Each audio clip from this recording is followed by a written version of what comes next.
Good morning, good afternoon, good evening, everyone. A very warm welcome to all of you. Greetings from Jakarta. I'm Anjali Sen, UNFPA representative in Indonesia.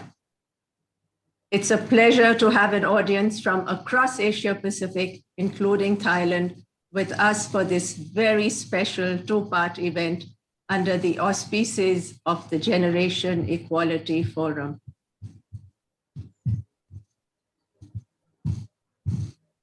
This forum is a multi-stakeholder gathering convened by our sister agency, UN Women, and co-hosted by France and Mexico.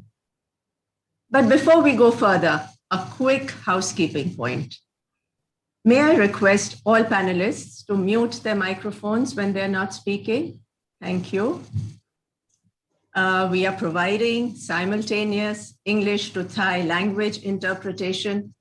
via subtitles for the first half of this event and from Thai to English for the second half. Audiences joining us via YouTube and Facebook should be able to see the subtitles appear automatically on their screens. So the first part of today's event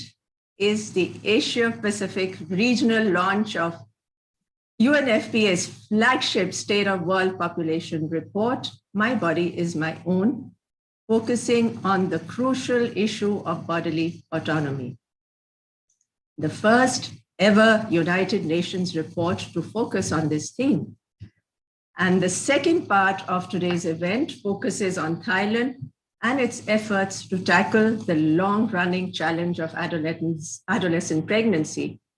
an issue very much linked to bodily autonomy and requiring all of society to come together to find solutions.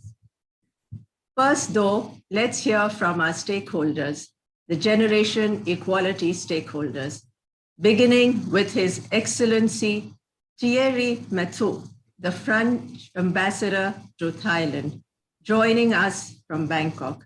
Ambassador Mathieu, the floor is yours. Thank you very much, Anjali. Good morning, good afternoon, and good evening, everybody. It's a pleasure for me to join you on this forum from here, Bangkok, especially at this time when COVID-19 is disrupting our daily lives and further isolate exposed people. I want to spare a thought for all those women and girls who here in Thailand, in France, and elsewhere suffer from violent husbands, do not have access to the most basic means of contraception, or simply, due to lack of sexual education, have only a limited knowledge of it. So it's important to have this thought.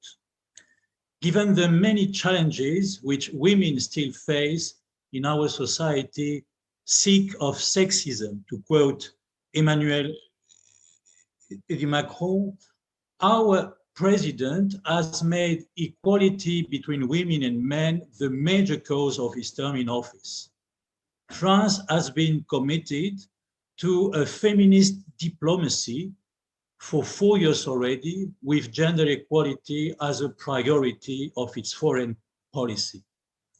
We are working on a new strategy for France's external action on sexual and reproductive health and rights, which we want to be based on an in-depth dialogue with civil society. It will also confirm our commitment to this issue over the next 5 years. We will continue to advocate strongly on those issues by deploying a right-based approach, because this topic is not just about health. There can be no equality between individuals without the right to bodily autonomy and self-determination. In this regard, I would like to commend the valuable report of UNFPA in promoting understanding and progress on these rights. This launch on this report today will hopefully help disseminate information and understanding.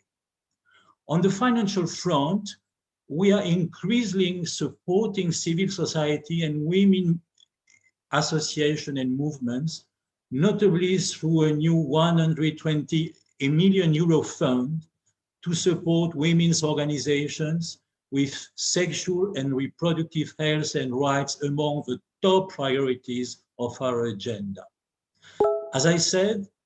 gender equality in the world is marked by the socio-economic consequences of COVID-19, which affect women most severely. Equality is also a victim of a conservative offensive at the global level that challenges the rights of women and girls acquired in international fora. In this hostile context, and in order to avoid any backsliding, France and Mexico have joined forces with UN Women to co-chair the Generation Equality Forum in 2021, which celebrates the 25th anniversary of the Platform for Action and the 1995 Beijing Declaration.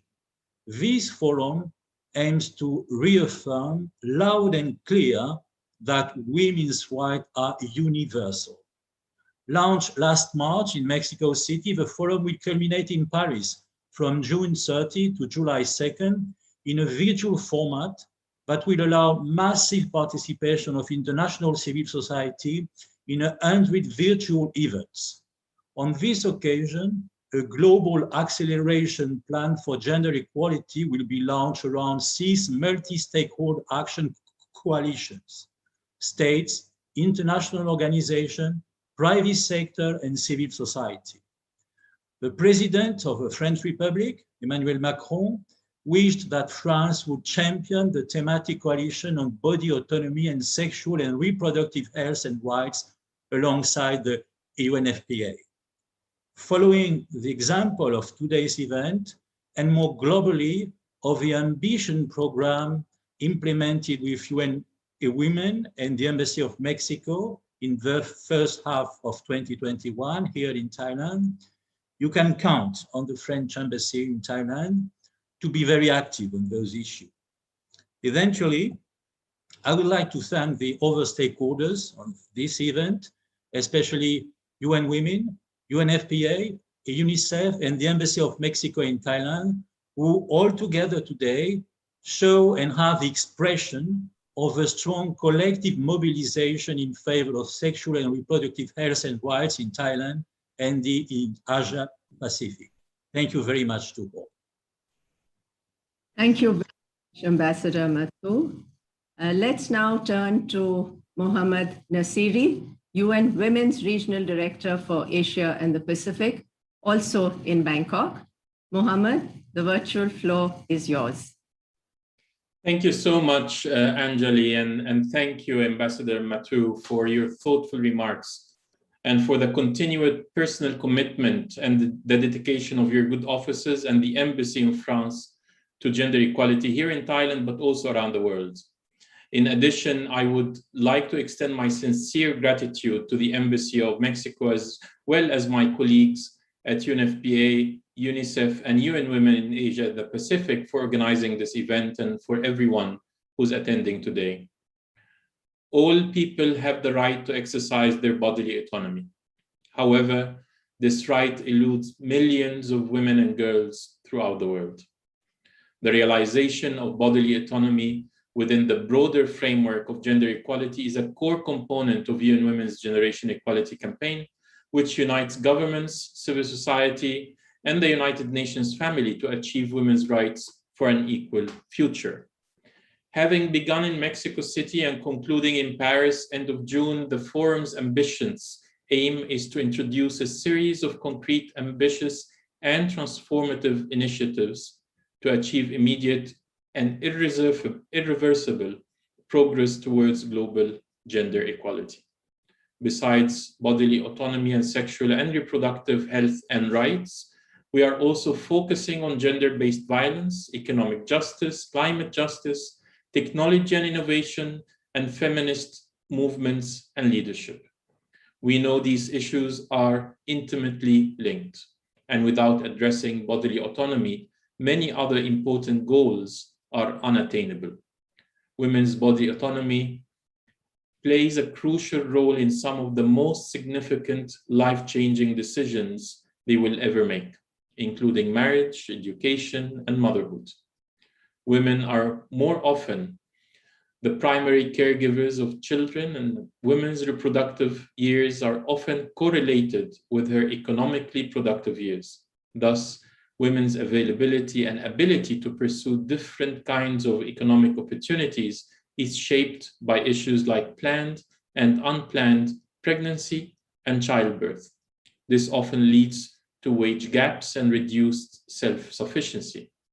This is how bodily autonomy often becomes a determining factor of things like economic opportunity, personal security, and meaningful employment. And because gender inequality contributes to poverty, which is in turn affects health outcomes, it can create a vicious cycle that is difficult to break. We all have the right to bodily autonomy, and we should all be able to make own decisions about our bodies and have those choices supported by the world around us. If we all work together, we can accomplish this for all. Thank you, and I look forward to an engaging, informative, and a fruitful discussion today. And back to you, Anjali. Thank you. Thank you very much, Mohammed. The Generation Equality Forum opened in Mexico last March, and among the participants, there was Eugenia Lopez Uribe, a representative of the civil society Mexican advisory group to the forum. Ms. Lopez Uribe, who is in Mexico City, has prepared a special video for today's event, highlighting some of the outcomes of the Mexico City Forum, which we will now play for you.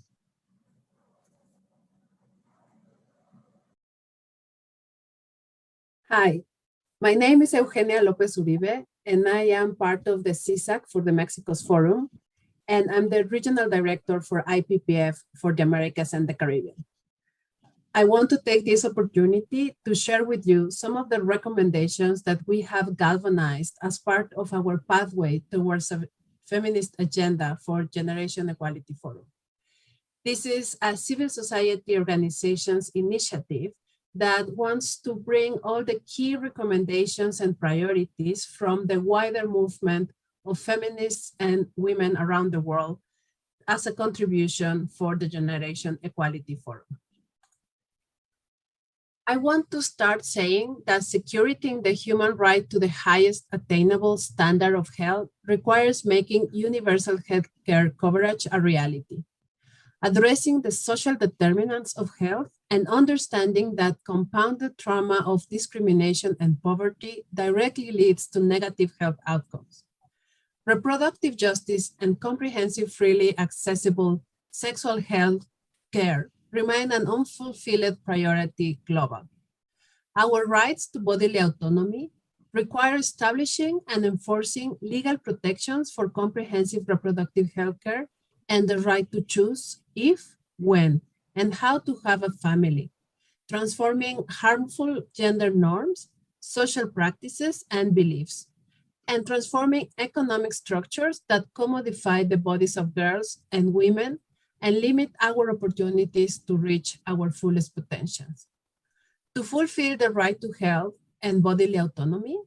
states should make universal health coverage a reality, and all universal health care systems must include the full spectrum of sexual and reproductive health care, including emergency contraception, safe abortion, and antiretroviral treatment. These and all health services must be cultural sensitive, inclusive of all genders, identities, and orientations, and available regardless of age, marital status, assigned sex gender at birth, indigeneity and ancestry, socioeconomic status, citizenship status, occupation, or any other aspect of identity. They have to address discrimination, disparities, abuse in all gynecological and obstetric care, such as forced abortion, forced sterilization, or disrespectful maternity care, particularly among indigenous, Afro-descendant, and other women among historical oppressed peoples. We need to integrate stigma-free mental health services into mainstream healthcare system, including addiction support and suicide prevention, and include this in all health financing at the national, state, and municipal levels. Institute integrated referral systems that link psycho-emotional support, social support, justice, and security with the rest of the health sector. We need to provide holistic support to older women, especially psycho-emotional and social support for older women caregivers. We also need to ensure that we canalize and invest the resources to address the specific needs of adolescent girls. We need to institutionalize, fund, and support mechanisms for the participation of girls, as well as fund and support girl and youth-led organizations, ensuring they have the ability to form organizations and operate them in safety. We need to partner with and support women and girl-led organizations to tackle the root causes of child, early, and forced marriage and unions and violence against girls, such as control of girls' sexuality, devaluation of girls' autonomy and value, and poverty. We need to enact laws and policies that support the independence and autonomy, including bodily autonomy, of young people, especially girls and adolescents. We need to fund and design universal healthcare systems that work for all girls, adolescents, and young people by providing free or subsidized care, removing legislation or policies requiring third-party consent, eliminating stigma and discrimination based on age, marital status, race, ethnicity, religion, sexuality, gender identity, sex characteristics, disability, status, health status, or migration status, and respecting the autonomy of young people. We need to ensure that girls have access to a minimum of 12 years of quality schooling, and we need to ensure that they have access to comprehensive sexual education. Thank you. Every year, UNFPA, the United Nations Sexual and Reproductive Health Agency, issues its flagship State of World Population Report, focusing on a critical issue that impacts women, girls, and young persons around the world. This year, the focus is on bodily autonomy through our report titled, "My Body is My Own," claiming the right to autonomy and self-determination. But what does bodily autonomy mean? What are the myriad issues that fall under this umbrella? Here's a brief video produced by UNFPA headquarters to accompany a report that provides some answers. Let's watch.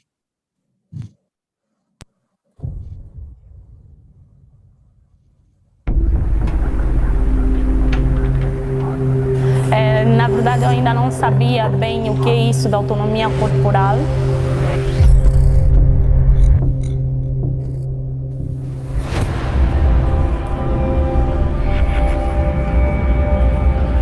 This is a basic human rights, not to be harassed, to live with dignity.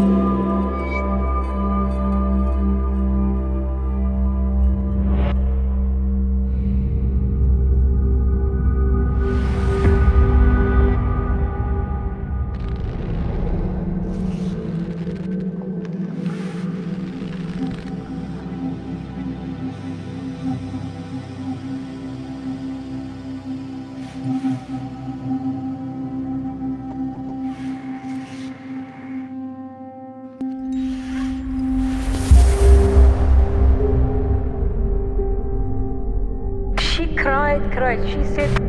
they raped me. Y esto surge a partir de un abuso, de una violación, como que mi cuerpo no pertenecía a mí mismo.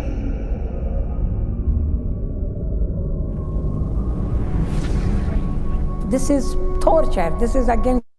human rights. This is against the dignity of this woman. Le vrai problème est que ces tests n'ont pas de fondement médical. Families collude with medical professionals to sterilize them.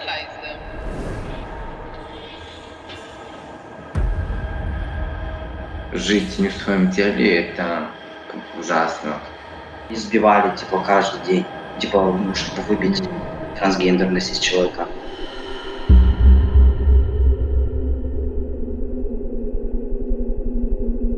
Son obligadas,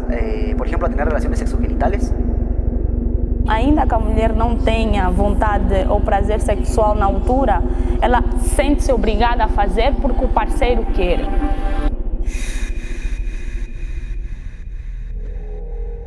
That family, they killed their daughter. Sometimes they have been killed because of not bleeding after the first intercourse. They have knowledge gap, they have misconception. The comprehensive sex ed curriculum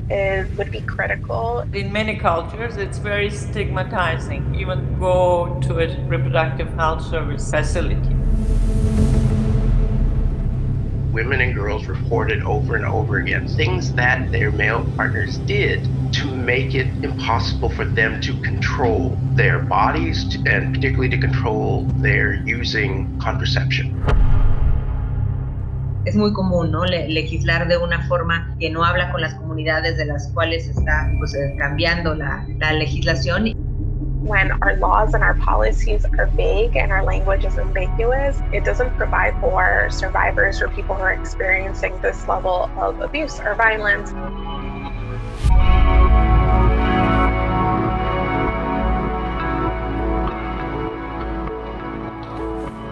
Creo que eso me llevó a saber que soy dueño de mi cuerpo. Memang murni tubuh saya adalah otonomi saya. Saya adalah hak saya.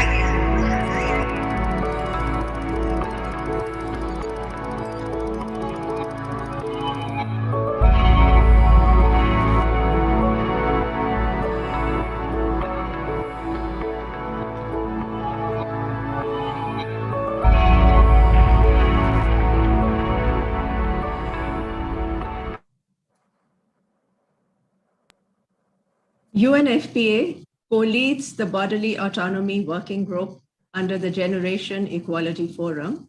and our UNFPA Asia Pacific Regional Director, Bjorn Anderson, joins us now to unpack the State of World Population Report, its findings, and its key messages.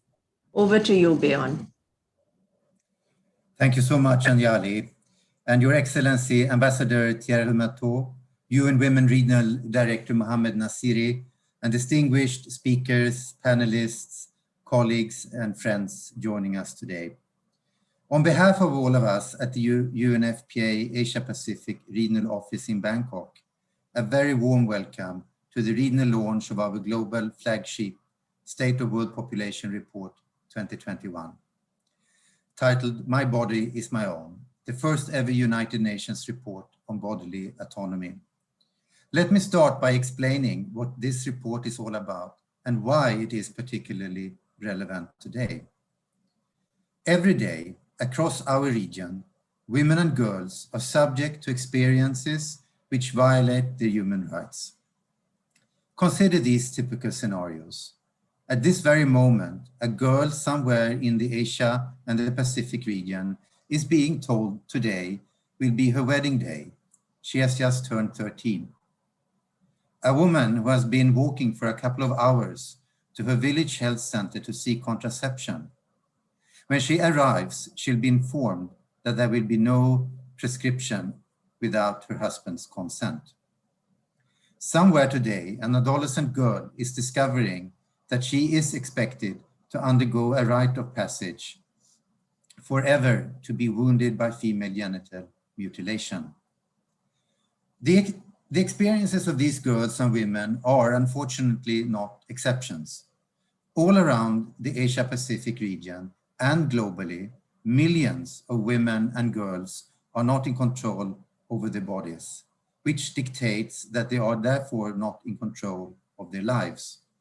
Women have a fundamental right to make their own decisions about their bodies, but how many women can actually claim that they have the power to exercise that right?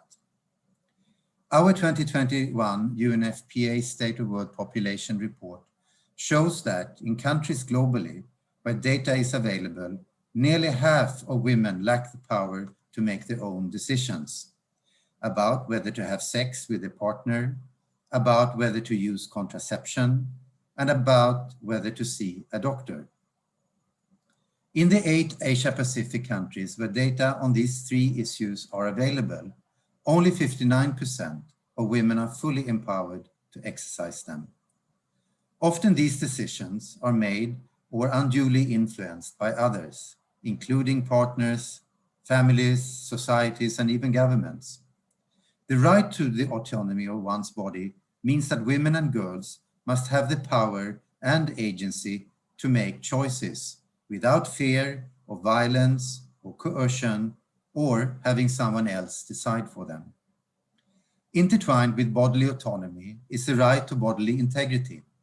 where people live free from physical acts to which they do not consent. For many people, but especially women and girls, life is marked with violations to the bodily autonomy and integrity. We see this when a lack of contraceptive choices leads to unplanned pregnancy.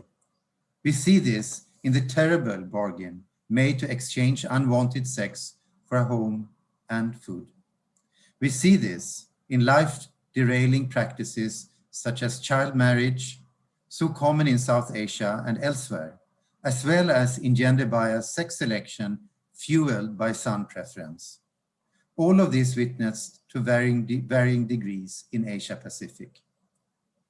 Autonomy is violated when people with diverse sexual orientations and gender identities are criminalized, as they are in so many countries in Asia-Pacific, or cannot even walk down a street without fearing assault or humiliation. Or when people with disabilities are stripped of their rights to self-determination, to be free from violence, to enjoy a safe and satisfying sexual life, and to exercise the right to start their own families. Some violations, such as rape, may be criminalized, but not always be reported or prosecuted. Other violations go unchallenged because they are reinforced by our community norms, practices, and laws. The right to bodily autonomy is violated when a husband or partner forces a woman to have an abortion or impregnates her against her will. Bodily autonomy is also violated by practices like so-called corrective rape, honor killings, and virginity tests, all of which we see in several countries in our region. This list of violations is sadly all too long. And what was a bad situation has now become worse with the COVID-19 pandemic. This has further diminished women's autonomy by increasing sexual and other gender-based violence, new barriers to healthcare, unplanned pregnancies, and job and education losses. At this very moment, as we work to address the global pandemic crisis and attempt to build back better from it, we must also commit to addressing the impediments to bodily autonomy all the more. UNFPA has long been working with governments, civil society, and UN partners in Asia and the Pacific to tackle these challenges. Our UNFPA supplies program has been providing essential family planning commodities to developing countries, helping women and couples to choose when or if to have children. Our maternal health programs encourage governments to invest in and professionalize midwifery, better ensuring safe pregnancy and childbirth and reducing maternal mortality. Our partnerships with UNICEF to end child marriage and female genital mutilation are showing significant results, as is our partnership with UN Women under the Unite Working Group to tackle the scourge of gender-based violence.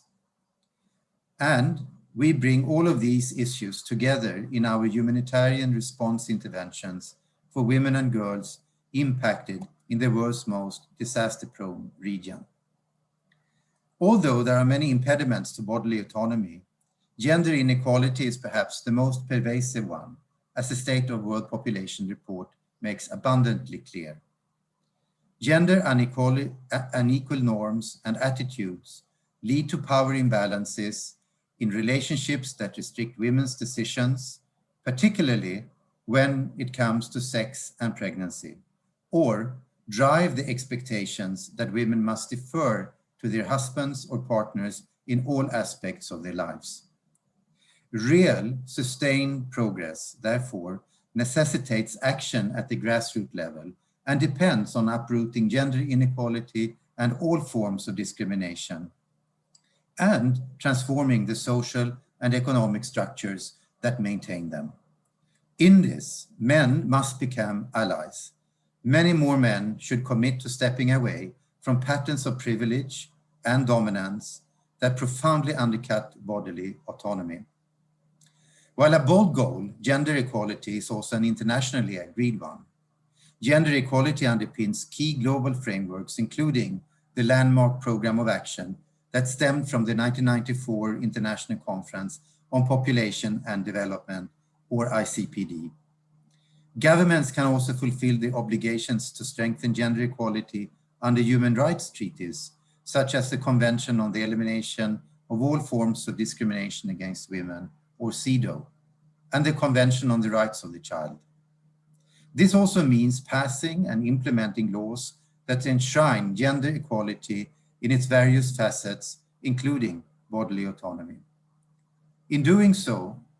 governments can lead the way in altering the social, political, and institutional, as well as economic structures that reinforce and thrive on gender unequal norms. But we must look beyond obligations. We must identify opportunities. This includes building and strengthening alliances that bring together governments, civil society, and supportive partners, including the UN family,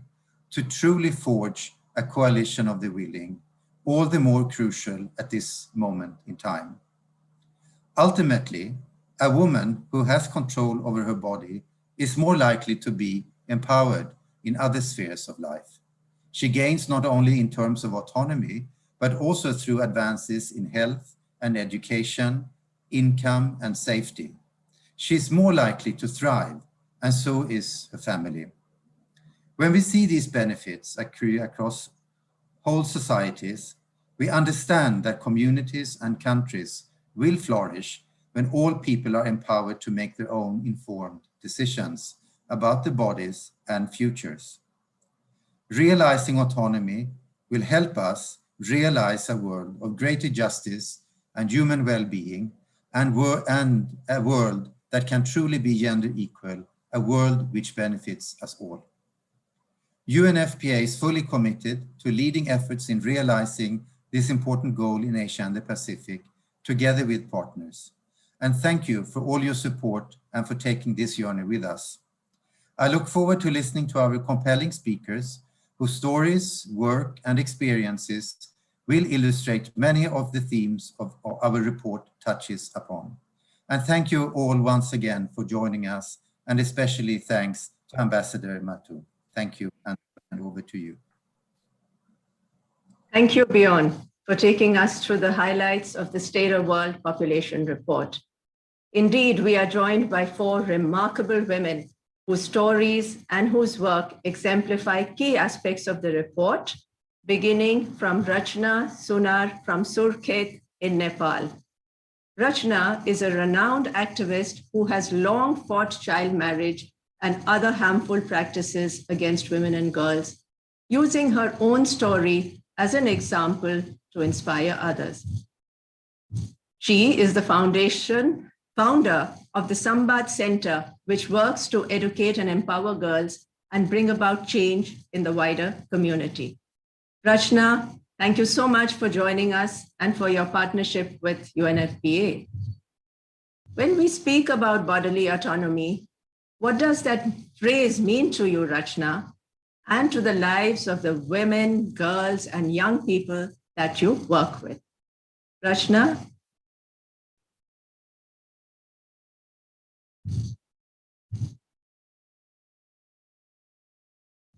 Hello? Okay, thank you so much for having me here, and it's my great pleasure to share my experience to you all. Hello, namaste. I am Rachna Sunar from Nepal. I am a human rights activist and founder of IDEA Nepal, working to end harmful practice of child marriage and violence against women and girls in Nepal. The reason behind of my work, it reflects my own story. I was forced to marry off when I was just 15. Without my will, I was asked to get ready to become a bride when I had a dream to study and live my life independently. So I was very desperate. I wasn't ready. Neither my body was ready to get married and be sexually active and have children the instant I get married. So I went against of my own family and said no to child marriage. Then I continued with my education. Then I realized there is the power of saying no. And there was not only me, there were several girls in my community who needed that voice and power to say no to child marriage. Then we started having dialogues around in our community, going door to door, convincing their parents about bad consequences of child marriage in girls and women's life and how we can end it together. Our campaign has stopped more than 80 child marriages and raised awareness among 10,000 young girls and boys visiting different schools and committing them to make child marriage free schools. Worldwide, 650 million girls get married before they turn 18, and in Nepal, 37% of child marriage is still practiced, which means 4 out of 10 girls, they lose their chance to go to school, and they are exposed to domestic violence and marital rapes, and they are involved in hazardous child labor and expected to handle all the family responsibilities in such a young age. They are exposed to other health consequences. As they married young, they are expected to have children in such a young age, which can lead to malnutrition in children, pre-pregnancy risk, and abortions, and also it can lead towards other health consequences such as uterus prolapsed or miscarriages. Therefore, it's called child marriage is violation of human rights, and it put girls and young women's life at risk, and they can't have their reproductive lives, and it abandons them to have bodily autonomy. Therefore, we need to end harmful practice of child marriage. In Nepal, the Center of Reproductive Rights presents Nepal's official enactment of Safe Motherhood and Reproductive Health Rights Act 2018, committed to safeguarding the bodily autonomy of women and girls in Nepal. Although there are high numbers of women and girls who are not aware of their reproductive rights and their right to make their decisions over their own bodies. There is lack of sufficient implementation of those provisions and laws, which result majority of women and girls are abandoned to have their bodily autonomy. There are several other harmful practices in our society, such as chow system. Chow system is a form of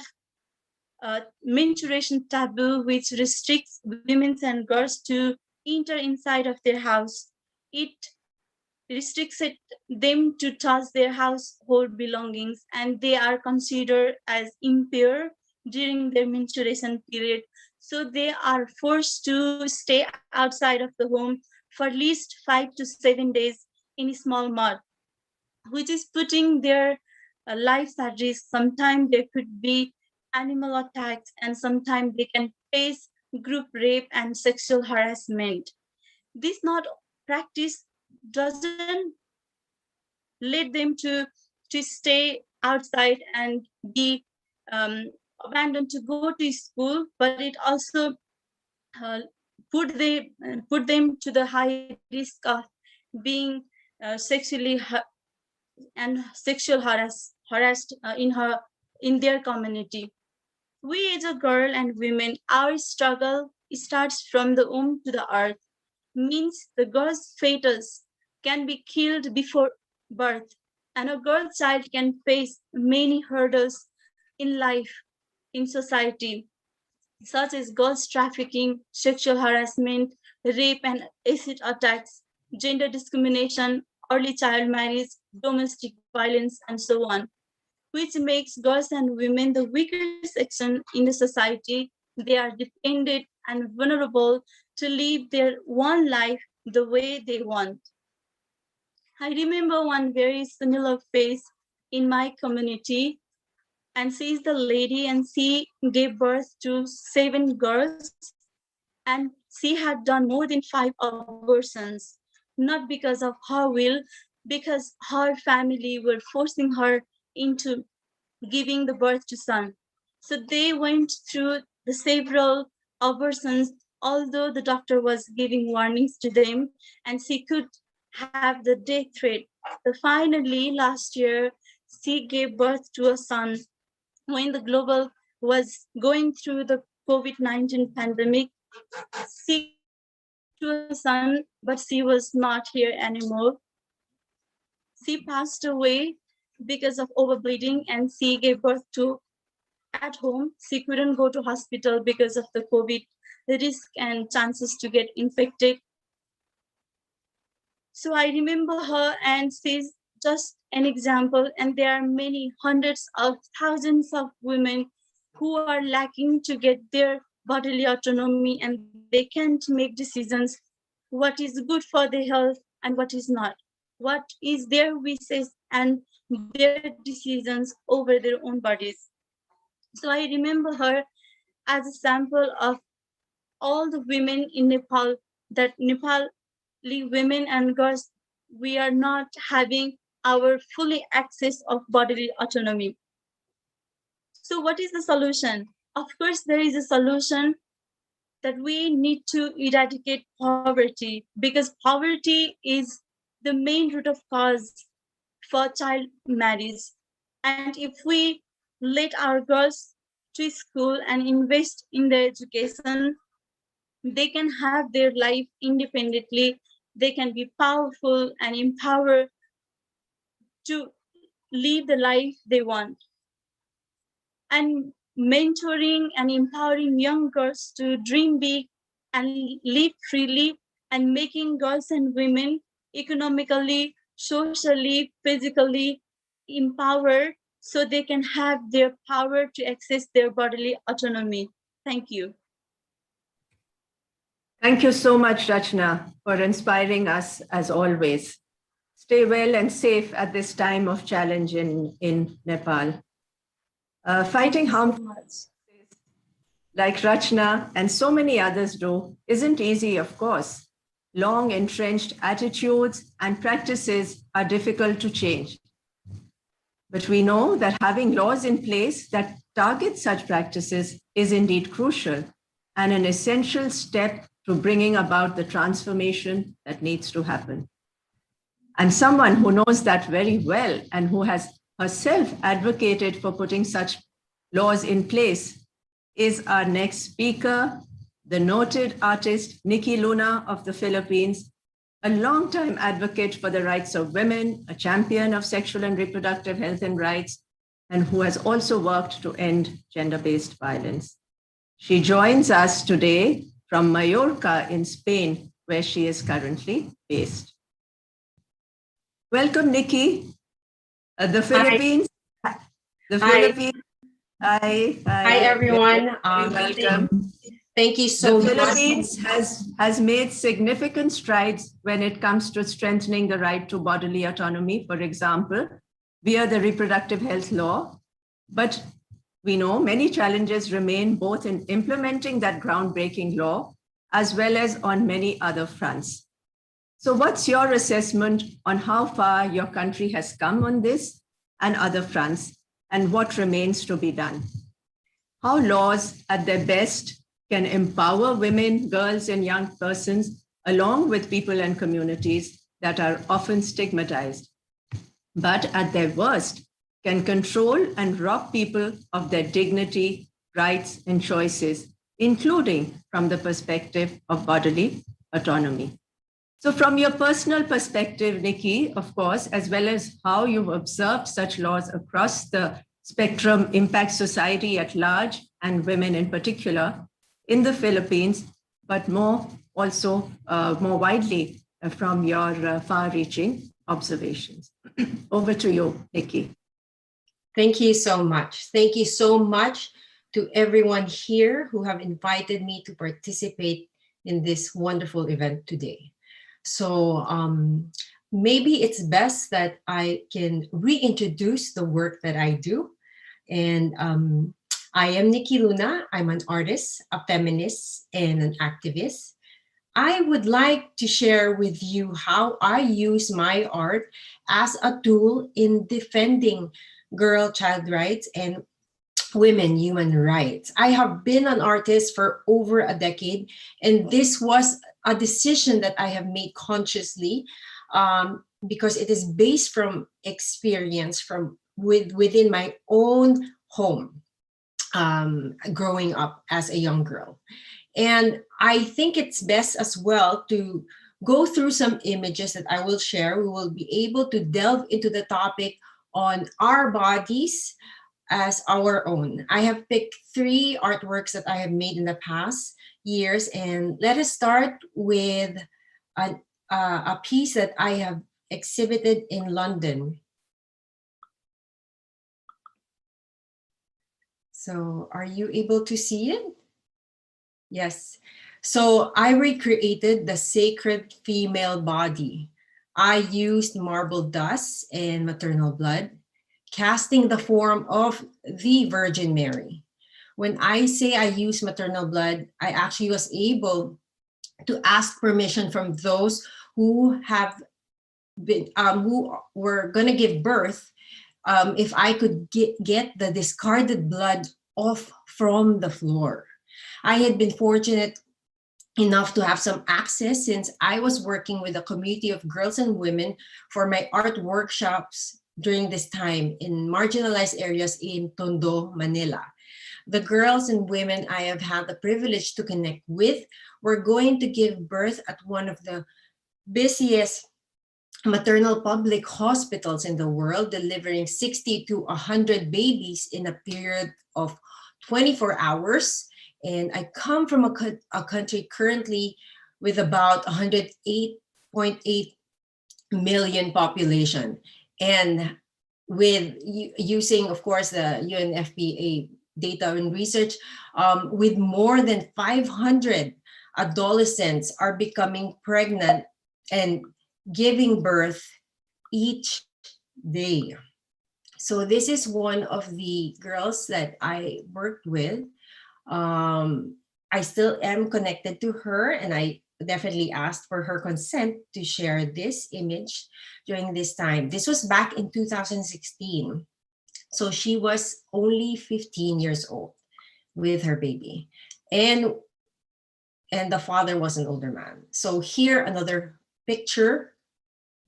of these young babies and girls sharing a bed in one of the busiest hospitals. So the girls who were giving birth were as young as 14 years old at that time. And in other occasions in the past, the girls were even much younger. A few of the 14-year-olds I was lucky enough to get to know shared with me how she did not have access to sexual and health education, or how she was allowed to even go with a man 10 years her senior, or how they felt shamed and laughed at when they were curious enough to ask how they actually could protect themselves. So again, this is the piece that I have made. It is titled Ideal Woman. That the ideal woman for me, a commentary on how my country and other parts of the world, using the Virgin Mary as a symbolism that society has forced on young girls coming from centuries of feudal patriarchal tradition propagated by colonizers through religion, which continues to be a key player in Philippine politics and culture. And if you, as a girl or as a woman, choose not to comply to the so-called traditions and customs, then prepare to be castigated and punished. So I have another artwork here. That is a dress. It was given to me by the mother herself. So I have the birthday dress, which I casted in a sculpture of resin and white color. It is the birthday dress of Charlie Jean. She is fondly called CJ. She was just 14 years old when she was seduced by a man twice her age. The 7th grader had lacked access again to sexual education. She blindly followed harmful social cultural norms, afraid of discrimination, faced with religious guilt. She moved in with her boyfriend, and we lost this young girl's life. The cops stormed the home of the man she was with one night, shooting him. Charlie Jean died from the bullets lodged in her arm, stomach, and bottom. And in a variation of nanlaban, which is Filipino, and it means to fight back in English, in the height of the notorious war on drugs in the Philippines, the cops claimed she was holding grenades. She was 15 at the time of her death and 4 months pregnant. Now, there are many problems, layers in this story. But the one question we should ask is how a young girl ended up having sexual relations with an older man carrying his child. So I guess let's discuss further another work. And I knew 2 girls from another community workshop that I have been doing and working on for the past 3 years. They were 12 years old when they were robbed of their sense of agency to their own bodies. They were locked in a room where men took turns using them. The girls and their families did not know how to fight back. They could not resist, since the ones who held these girls against their will were cops. So we see unequal power relations exist. Yes, they exist within close relationships and in institutions that continue to use their power to keep oppressive structures to control girls' bodies. And definitely it is much, much more harmful when there are world toxic leaders supporting these atrocities. So this is where I made my other piece. This is another photo. This is another sculpture that I made. The title of this work is actually in Spanish, Quince. It's another commentary. I made this sculpture, casted a gun. The gun from the story that I just told you from the actual cop. Not from the actual cop, but an actual cop. The same gun model which threatened the 15-year-old girls. These are brutal realities. Girls' bodies killed by patriarchy, gender prejudice, and poverty. So teenage pregnancy rate in the Philippines is still one of the highest adolescent birth rates among ASEAN member states. Teenage girls giving birth, 11.4% of all live births. Only 3% are fathered by men in the same age group. This data clearly gives us a picture of older men engaging with teenage girls. This is not an isolated problem. It exists in many parts of the world. These are the situations, these are the girls and women's situations living in right now globally, especially in recovering nations. So of course, there are definitely laws that empower, such as I'm very thankful that the RH law in the Philippines is with us now, and the upcoming comprehensive sexual education, which is planned to be integrated soon for the K-12 curriculum. And I have to mention that there are laws as well that control, that maintain it, such as the requirement of parental consent for adolescents to claim or seek RH services, which is plainly conflicting when we talk about bodily autonomy. So how do we support girls and rights to bodily autonomy? Being able to teach them that they have a choice. Having autonomy equates to having access to rights-based information. And we should remember this can only happen through a collective action with diverse stakeholders, diverse people, diverse organizations, institutions, and more importantly, back down on the ground to the communities with mass-based practice and centering, listening to the girls and women's needs and rights. So lastly, I have here a project that I have been doing. I'm very proud of this because this is where I wrote my first children's book. It is titled, I Love My Body. I created a feminist publishing house since no one would like to publish feminist materials. So I created one along with a team of wonderful women, and some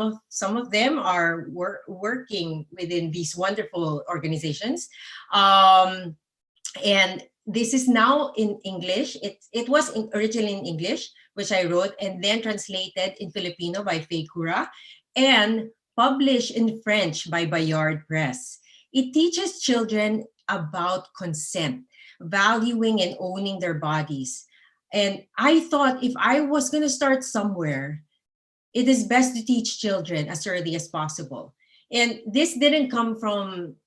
an urge to create just randomly. I had witnessed gender-based violence as a child, and I kept thinking, what would have I needed during that time to understand something that this is my body. So I kept thinking that, and I wrote this book while I was in an artist residency in New York. And I am very, very happy to have made something so simple, but it resonates to a lot of children, whether or not you speak the language, because we worked on this so hard with all the gestures. So if girls and women have no concept of bodily autonomy, then this is how oppression operates. Our bodies are not merely receptacles for birthing. It is not made for any matrimonial bed. It is not solely for performing to see duties and roles, and it should never, never be violated. So if a girl can see, feel, and live inside their bodies and yet are conditioned to think and feel it is never owned by them, then this is a struggle every girl born is into that we must end. So when we grow up as a young girl, deprived of making our own choices with our own bodies, then as Bell Hooks would say, we risk relinquishing rights in all other areas of our lives. So in closing, thank you again for creating more platforms where we could always share and, more importantly, go back to the communities where it is needed. Thank you very much. Thank you so much, Nikki. Thank you for sharing your art practice with us. Very, very powerful indeed. And we really wish you much success on your journey ahead. Moving on, the power to say yes, the right to say no. That's the title of the concluding chapter of My Body is My Own, UNFPA's State of World Population Report 2021.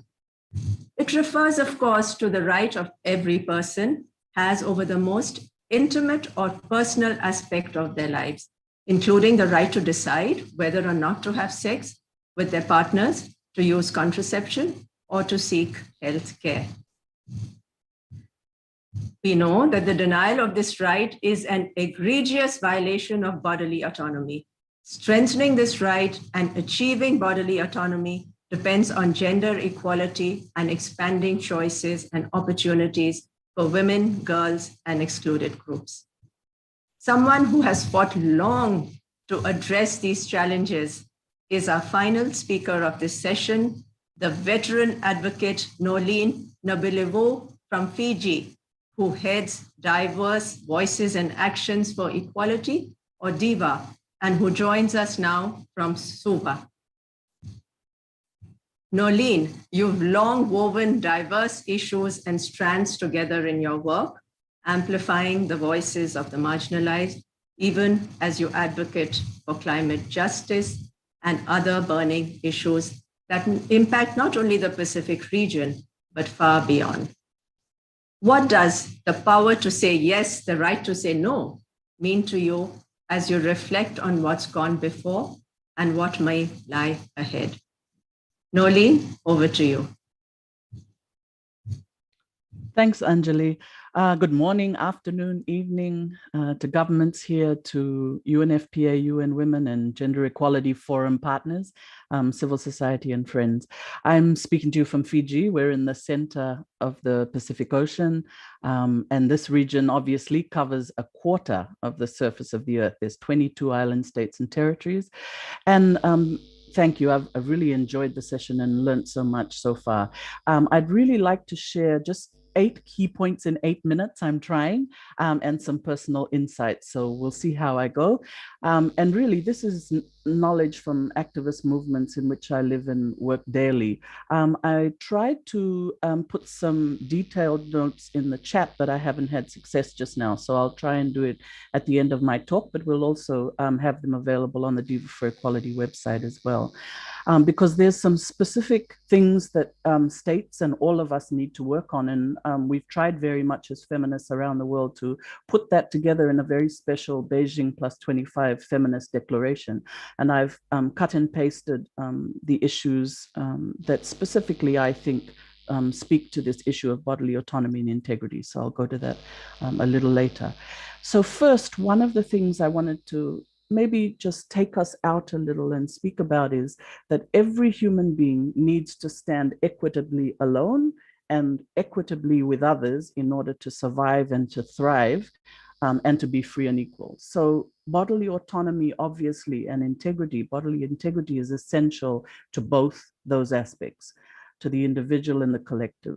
At Diva for Equality, we talk a lot. One of our major work streams is about bodily autonomy and integrity and universal human rights, and about the work of breaking and building, both breaking and building towards better futures. The second point I wanted to make is that in order to achieve freedom to be oneself and to relate safely and openly with others, we have to talk about the concept of liberation as experienced on all territories. So that's our own bodies, other bodies, collectivities of bodies, institutions, and entire societies. So this is about liberation. It's about peace and balance in our own species, with other species, ecosystems, and the entire ecosphere, this living planet. And then the third point I wanted to make is, but why change? You know, people say some will always be in power and others not. I facilitate hundreds of workshops and training sessions every year on many issues, including SOGISEC, gender justice, and human rights, climate change, many others. And the questions always include things like, why should we change? Or what about men's rights? Or what about, what if my religion tells me that X or Y people are bad or not to be considered, and so on. So two of the answers that I use often to help is, first, this is ultimately a question of universal equity and justice. So being clear on why we do this. To paraphrase Martin Luther King Jr., poverty is not normal, nor is inequity. And secondly, all else aside, these old systems that are built on racist imperialism, on coloniality, on the idea of might is right and patriarchy, on radical capitalism and its military industrial complex, religious separatism and heteronormativity, they haven't worked. So we look at the evidence. 8 men owning the same wealth as 60% of the rest of the population, 90% of coral reefs dying or dead already, 3/4 of all freshwater species extinct, 70% of rainforests gone, 150 to 200 species a day becoming extinct. Small island states facing real crisis and possible disappearance in our lifetime, bees and insects, the entire mammal population under threat, and in my own country, 2 in 3 women facing intimate partner violence in their lifetimes, 84% of LGBTQ women and gender non-binary people facing violence just because of their sexual orientation and gender identity.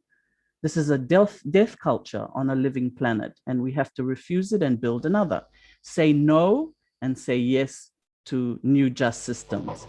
But so many can't work for this change without retribution. Whether one's very life is criminalized, as with LGBTQI people in 71 countries and territories still, to female genital mutilation, domestic and intimate partner violence, child early and forced marriage, to all those structural violences from one's sexuality or caste, poverty, land grabs, environmental disasters, climate injustice, which we face, specific exacerbated violence and stigma faced by Indigenous peoples, by transgender and gender non-binary people, people with disabilities, sex workers, and so many others. So fourth, to achieve enough positive change in time, we have to see a civilizational level change. We have to uproot gender inequality and other oppression and transform those social and economic structures that maintain them, or we won't survive, as has now been recognized by an absolute majority of scientists. So this means that those who have been gaining most from those old archaic inequalities and systems in and between countries and territories, you have to now work the hardest for change. That's all men, especially those holding the most power at the top of old patriarchal pyramids, white people who've gained most from imperialism and coloniality, the corporations and radical capitalists, religious fundamentalists, anyone who uses might and fear of a punitive God to dominate others. But sixth, it's easy to write text on change, but it's much harder to give up some power and to empower others for change towards justice. So in your place, in my place, who has sovereignty at bodily and societal level and who doesn't? What legislation, domestic and foreign policy is required specifically to enable change? Many we've heard today, and the report is full of them.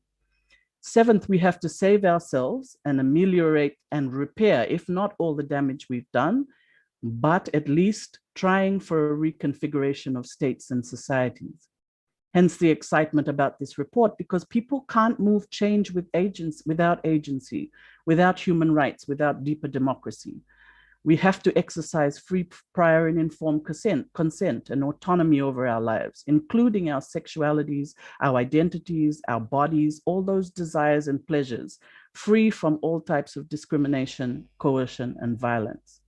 So that means changes to legislation and policy inside states, but also changes in every household, in communities, in workplaces, in churches and temples, all others. Work continues on sexual and reproductive health and rights, SOGISEC, on work to decriminalize, destigmatize, and increase access to abortion for all people who can become pregnant, including expanding capacity to self-manage abortion, guaranteeing the right to accurate and quality information on abortion, eliminating barriers to abortion, and also the long-term work of prevention and service provision on SGBV, work on unpaid care, domestic and communal work, on decent work and social flaws and social protection and infrastructure. So much more about moving away from fossil fuels to safe, affordable, and renewable energy democracy.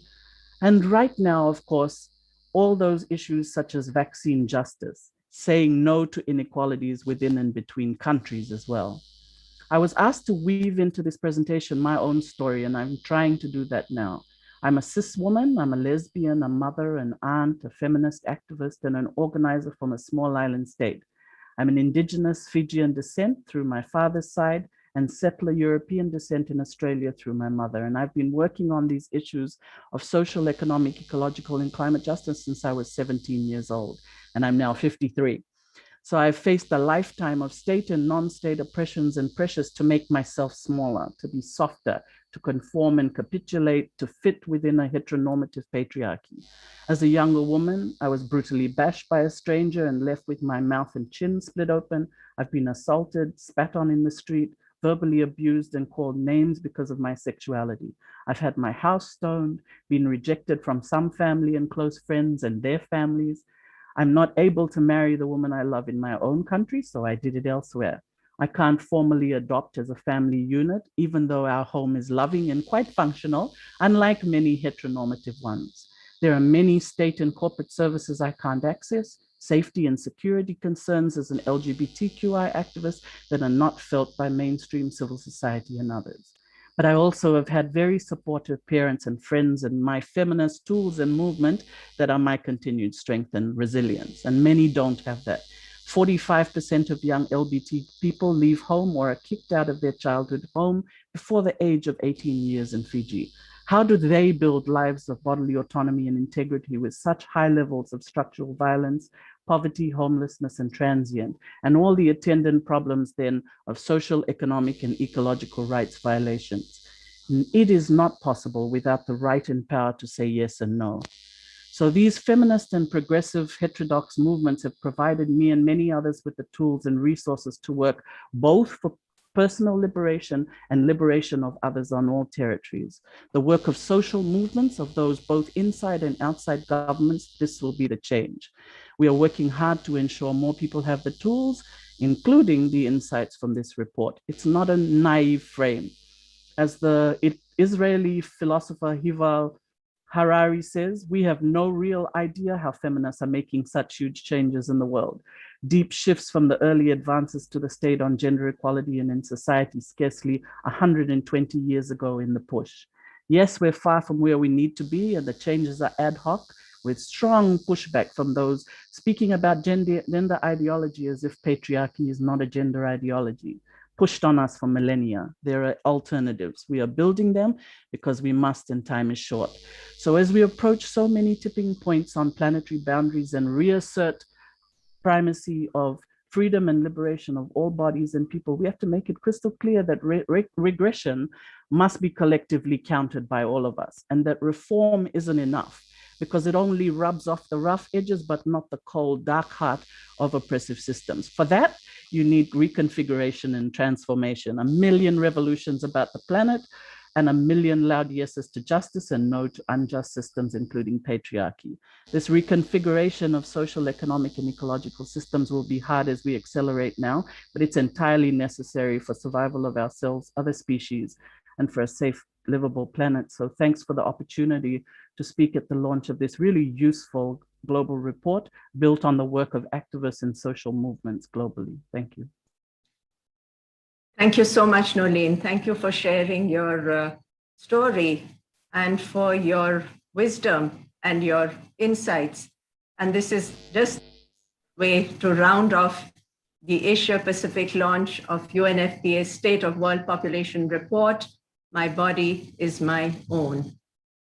Before we segue to the next session, which is a discussion on adolescent pregnancy and bodily autonomy in Thailand, may I request UNFPA's Asia Pacific Regional Director, Bjorn Anderson, to reflect on all that we've heard so far. Bjorn? Thank you so much, Anjali. And again, thank you all speakers and panelists. This has been the most interesting SWOP, State of World Population launch I have experienced during my time in UNFPA. It is a very bold report, and I think all your testimonies from different parts of the region really underscores the importance to look into these matters much more strategically and with much more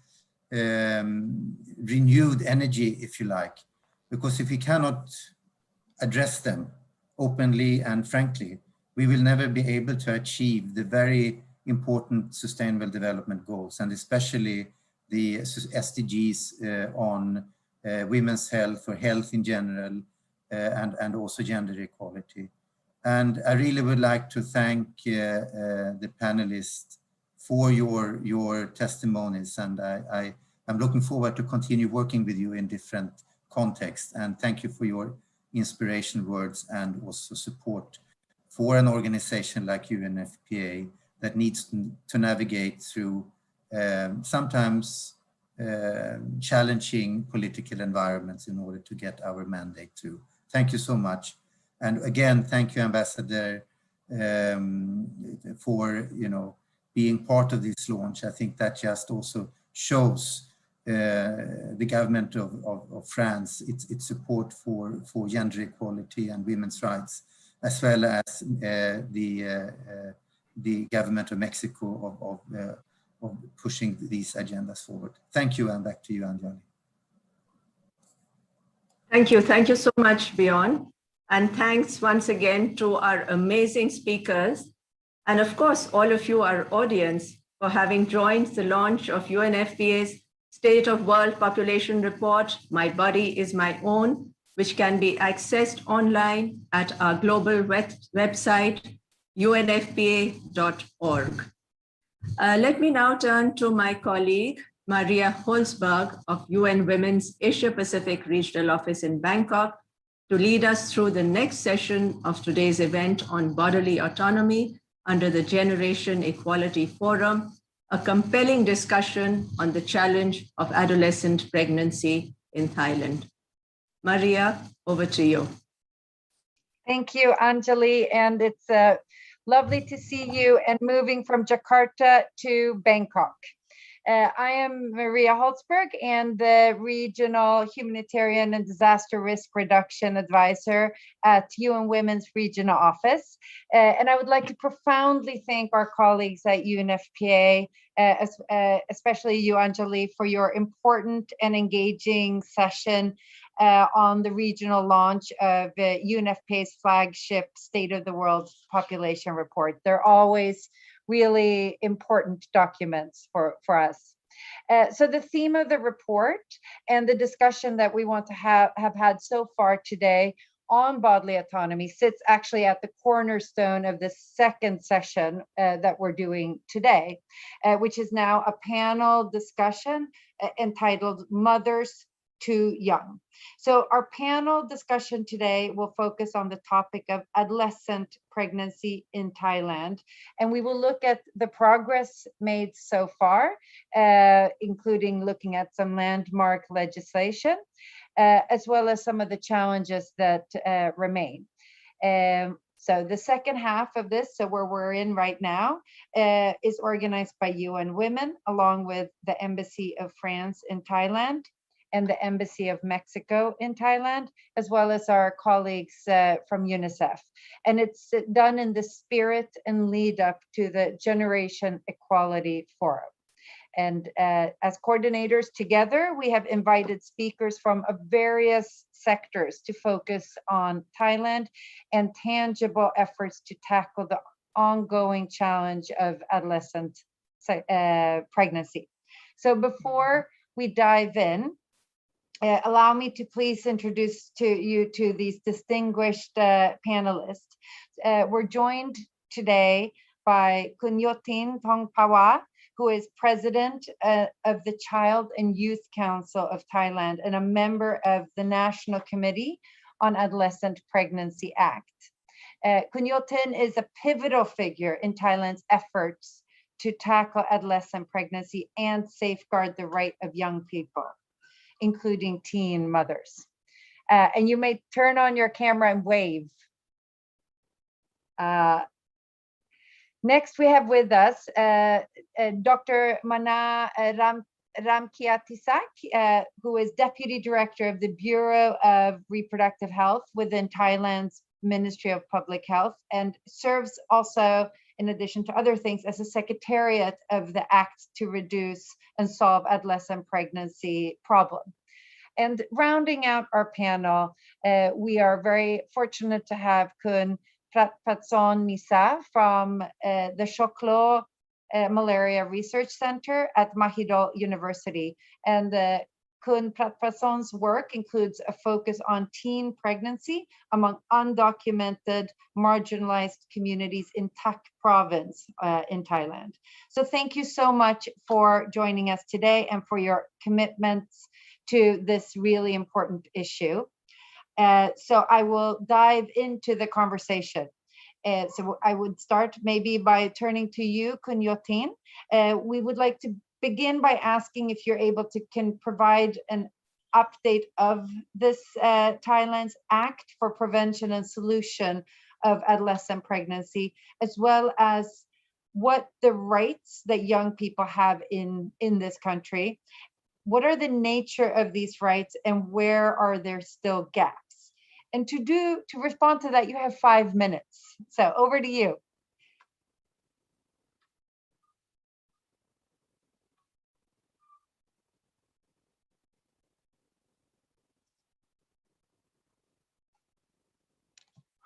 I'm seeing if we have our colleague present. Okay. Great. Welcome.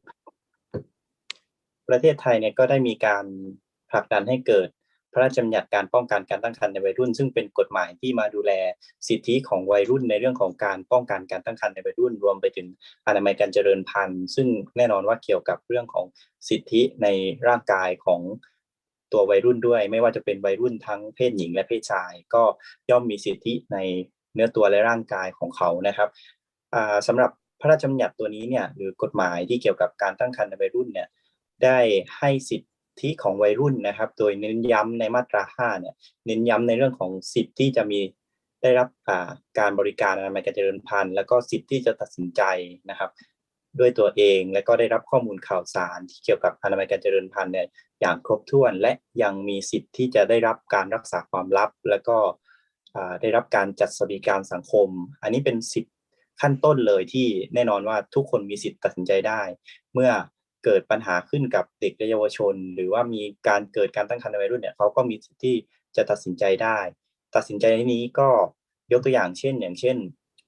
การที่ไปแก้ไขกฎหมายเกี่ยวกับการยุติการตั้งครรภ์ซึ่งแน่นอนว่าเขาก็มีสิทธิที่จะยุติการตั้งครรภ์อย่างปลอดภัยและก็เป็นไปตามเงื่อนไขของกฎหมายอายุครรภ์ไม่ถึงยกตัวอย่างง่ายๆก็คืออายุครรภ์ไม่ถึง12 สัปดาห์เนี่ยก็สามารถที่จะยุติการตั้งครรภ์ได้อย่างปลอดภัยและก็มีสิทธิ์ที่จะได้รับความช่วยเหลือจากการบูรณาการของทั้ง6กระทรวงซึ่งเป็น6กระทรวงที่เกี่ยวกับเด็กและเยาวชนในหลากหลายมิติไม่ว่าจะเป็นสถานศึกษานะครับสถานศึกษาจะต้องมีการจัดให้เด็กและเยาวชนเนี่ยได้รับการจัดการเรียนการสอนเรื่องเพศวิถีศึกษาตั้งแต่ขั้นต้นนะครับแล้วก็มีการพัฒนาศักยภาพคุณครูให้พร้อมสำหรับการเข้าใจในเรื่องของการเป็นผู้ให้คำปรึกษาของเด็กในสถานศึกษาด้วยแล้วก็มีการประสานส่งต่อให้ได้รับการจัดสวัสดิการสังคมและก็ได้รับบริการทางสาธารณสุขนะครับในส่วนของอีกกระทรวงหนึ่งที่มาร่วมบูรณาการการขับเคลื่อนงานด้านการตั้งครรภ์ในวัยรุ่นเนี่ยก็จะเป็นกระทรวงสาธารณสุขซึ่งแน่นอนว่าเป็นกระทรวงที่รับในส่วนของการบริการทางการสาธารณสุขอนามัยการเจริญพันธุ์ต่างๆนอกจากนั้นเนี่ยกระทรวงสาธารณสุขก็ยังมีบทบาทในการเป็นผู้ให้คำปรึกษาในการเสริมสร้างอนามัยการเจริญพันธุ์ความเข้มแข็งและก็แข็งแรงในเชิงของร่างกายและก็อนามัยการเจริญพันธุ์ด้วยนะครับแล้วก็ยังมีกระทรวงการพัฒนาสังคมและความมั่นคงของมนุษย์อันนี้ก็จะมีบทบาทในส่วนของการที่กรณีที่แม่วัยรุ่นเนี่ยเกิดเป็นแม่วัยรุ่นขึ้นมาเนี่ยจะได้รับการฝึกอาชีพหรือได้รับการจัดสวัสดิการสังคมซึ่งแน่นอนว่าสวัสดิการสังคมก็เป็นตัวเสริมตัวหนุนช่วยให้เขาสามารถดำเนินชีวิตต่อไปได้แล้วก็ยังมีการจัดครอบครัวทดแทนในกรณีที่แม่วัยรุ่นนั้นไม่สามารถที่จะเลี้ยงดูเด็กได้เพื่อให้เด็กที่เกิดมาเนี่ยมีคุณภาพชีวิตทั้งนี้ทั้งนั้นเนี่ยการที่จะดำเนินการต่างๆก็แน่นอนว่าเป็นสิทธิที่วัยรุ่นเนี่ยจะสามารถตัดสินใจในการที่จะกระทำหรือไม่กระทำนะครับนอกจากนั้นแล้วเนี่ยสิ่งสำคัญที่เป็นจุดคันงัดสำคัญของประเทศไทยเนี่ยก็ได้มีการพูดถึงการพัฒนาศักยภาพตัวเด็กและเยาวชนซึ่งแน่นอนเรามีการสร้างเครือข่ายเด็กและเยาวชนในระดับตำบลระดับอำเภอระดับจังหวัดและก็ระดับประเทศผ่านกลไกของสภาเด็กและเยาวชนในการขับเคลื่อนระดับพื้นที่สร้างการรับรู้สร้างความเข้าใจให้กับเด็กและเยาวชนในเรื่องของอนามัยการเจริญพันธุ์ในเรื่องของสิทธิอนามัยการเจริญพันธุ์สิทธิในเนื้อตัวและร่างกาย รวมไปถึงการได้รับการคุ้มครองตามกฎหมายไม่ว่าจะเป็นพระราชบัญญัติการป้องกันการตั้งครรภ์ในวัยรุ่นอันนี้เป็นการสร้างแกนนำขึ้นมาเพื่อช่วยเหลือทั้งเพื่อนที่อยู่ในระดับพื้นที่และก็อาจจะรวมไปถึงการประสานส่งต่อเพราะว่าวัยรุ่นด้วยกันก็มีส่วนที่จะเข้าใจความรู้สึกสามารถที่จะนำเพื่อนเนี่ยเข้าสู่กระบวนการได้อย่างถูกต้องและก็รวดเร็วแน่นอนว่าหน่วยงานของรัฐเองก็อาจจะยังมีจำนวนไม่มากพอที่จะเข้าถึงหรือว่าเป็นตัวที่เชื่อมประสานนะครับให้เด็กและเยาวชนที่ประสบปัญหาเนี่ยได้เข้าสู่กระบวนการได้เร็วขึ้นนอกจากนั้นแล้วเนี่ยเราก็ยังมีอีกเวทีหนึ่งซึ่งเป็นเวทีของเด็กเยาวชนที่จะได้สะท้อนเสียงของเด็กเยาวชนว่าหลังจากที่มีการเกิดกฎหมายขึ้นเนี่ยมันก็ต้องมีการติดตามและประเมินผลว่าเมื่อมีการเกิดกฎหมายขึ้นแล้วเนี่ยหน่วยงานต่างๆหรือว่าภาครัฐเนี่ยได้ปฏิบัติเป็นยังไงบ้างก็มีการติดตามประเมินผลผ่านหลากหลายวิธีไม่ว่าจะเป็นการสำรวจเสียงเยาวชนซึ่งเรานำเทคโนโลยีมาใช้ไม่ว่าจะเป็นการใช้แอปพลิเคชันที่เกี่ยวกับการสำรวจเสียงเยาวชนซึ่งเป็นการสะท้อนว่าสมมุติยกตัวอย่างง่ายๆก็คือการสะท้อนว่าเด็กที่ท้องเนี่ยได้เรียนต่อหรือเปล่ามีใครโดนไล่ออกจากโรงเรียนหรือเปล่าแล้วก็มีการสะท้อนเสียงกลับมาหรือการบริการเป็นยังไงการให้คำปรึกษามีการรักษาความลับมากน้อยแค่ไหนอันนี้เป็นการรีเช็คหรือว่าฟีดแบ็กกลับมาให้กับภาครัฐและก็ภาคนโยบายได้ไปดำเนินการแก้ไขปัญหาเพิ่มขึ้นหลังจากที่เรามีกฎหมายแล้วก็ต้องรีเช็คแต่การรีเช็คเนี่ยก็ต้องผ่านกระบวนการมีส่วนร่วมของเด็กเยาวชนซึ่งเป็นคนประสบปัญหาโดยแท้จริงจะต้องเป็นผู้ที่สะท้อนออกมาแล้วก็มีการสำรวจเสียงเยาวชนเกิดขึ้นเพื่อสะท้อนกลับมาแล้วก็นอกจากนั้นเนี่ยก็ยังผลักดันให้เป็นนโยบายหรือเป็นวาระแห่งชาติหรือว่าเป็นสิ่งที่สำคัญว่าเด็กที่ท้องจะต้องได้เรียนต่อเป็นต้นนะครับก็คือเด็กที่ท้องเนี่ยจะต้องได้เรียนต่อเป็นวาทะอย่างชัดเจนว่าต้องยืนยันอย่างหนักแน่นว่าท้องแล้วต้องได้เรียนต่อถ้าท้องแล้วต้องได้รับการบริการสาธารณสุขที่ครอบคลุมนะครับแล้วก็ประเด็นต่างๆเหล่านี้เนี่ยมันก็เป็นประเด็นการมีส่วนร่วมของเด็กเยาวชนนอกจากนั้นเนี่ยเรายังมีในส่วนของคณะกรรมการระดับชาติที่มาดูแลเรื่องท้องในวัยรุ่นประเทศไทยก็ยังได้ให้โอกาสกับตัวแทนฝ่ายทั้งผู้หญิงและผู้ชายนะครับเข้าไปเป็นกรรมการระดับชาติซึ่งก็เป็นกรรมการในการกำกับทิศทางและก็นโยบายการขับเคลื่อนงานในทุกมิติที่เกี่ยวกับเรื่องของการตั้งครรภ์ในวัยรุ่นตัวนี้ก็อาจจะเป็นบทบาทสำคัญมากเพราะว่าการที่เรามีกรรมการระดับชาติแล้วให้ผู้ใหญ่มาเป็นคนคิดทั้งหมดเนี่ยก็แน่นอนว่าบางทีอาจจะไม่ครอบคลุมถึงความรู้สึกนึกคิดของเด็กและเยาวชนจริงๆหรืออาจจะยังไม่ได้สะท้อนอีกหลายๆอย่างก็มีพื้นที่ตรงนี้เนี่ยเป็นอีกพื้นที่หนึ่งถึงแม้ว่าจะมีผู้แทนแค่2คนแต่ก็สามารถให้ความคิดเห็นได้อย่างมีความหมายในเรื่องของกฎหมายที่เกี่ยวข้องกับการตั้งครรภ์ในวัยรุ่นและแน่นอนว่าสิ่งต่างๆเหล่านี้เนี่ยมันก็เป็นกระบวนการมีส่วนร่วมที่เกิดขึ้นแล้วก็ส่งเสริมให้กับเด็กเยาวชนนอกจากนั้นเรายังมีเวทีที่เป็นสมัชชาเด็กและเยาวชนซึ่งแน่นอนว่าเป็นเวทีที่เปิดโอกาสให้ได้สะท้อนเสียงไม่ว่าจะเป็นกลุ่มวัยรุ่นที่เป็น LGBT กลุ่มวัยรุ่นที่เป็นชาติพันธุ์กลุ่มวัยรุ่นที่เป็นกลุ่มในพื้นที่ที่เปราะบางนะครับได้สะท้อนเสียงด้วยผ่านกลไกสภาเด็กและเยาวชนของเราซึ่งแน่นอนว่าก็มีส่วนสำคัญในการสะท้อนเสียงให้กับราชการและก็ส่วนที่เกี่ยวข้องกับการแก้ไขปัญหาขอบคุณครับขอบคุณค่ะ Thank you so much Kun Yotin, very much appreciated your input. Also, I would like to just alert the people on this participating here that there's a subtitle captioning in the that you can click on to get a translation. But just to say,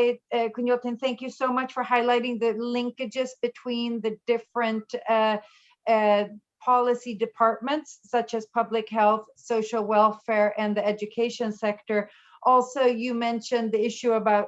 engaging in teenager platforms and using that as a tool to review the uptake of the law. and looking at monitoring the results that have happened after the law. I also very much appreciate the points that you were raising about bringing in making sure that pregnant teenagers can continue in their school efforts, as well as building in this cross-linking with youth groups and policymakers through the national committee, and also how youth groups can also comprise of many different type of young people, including those in particularly vulnerable or marginalized states. So you gave a lot of rich input here today, Kunyotin, so thank you very much. And on that note, I think we are good to move to Dr. Mana with the Ministry of Public Health, the Department of Health, the Bureau of Reproductive Health. So could you provide a little bit more information about how the Act is intended to empower young girls and women, and what we must do to achieve bodily autonomy? Over to you, sir. Thank you very much. And you also have 5 minutes, please.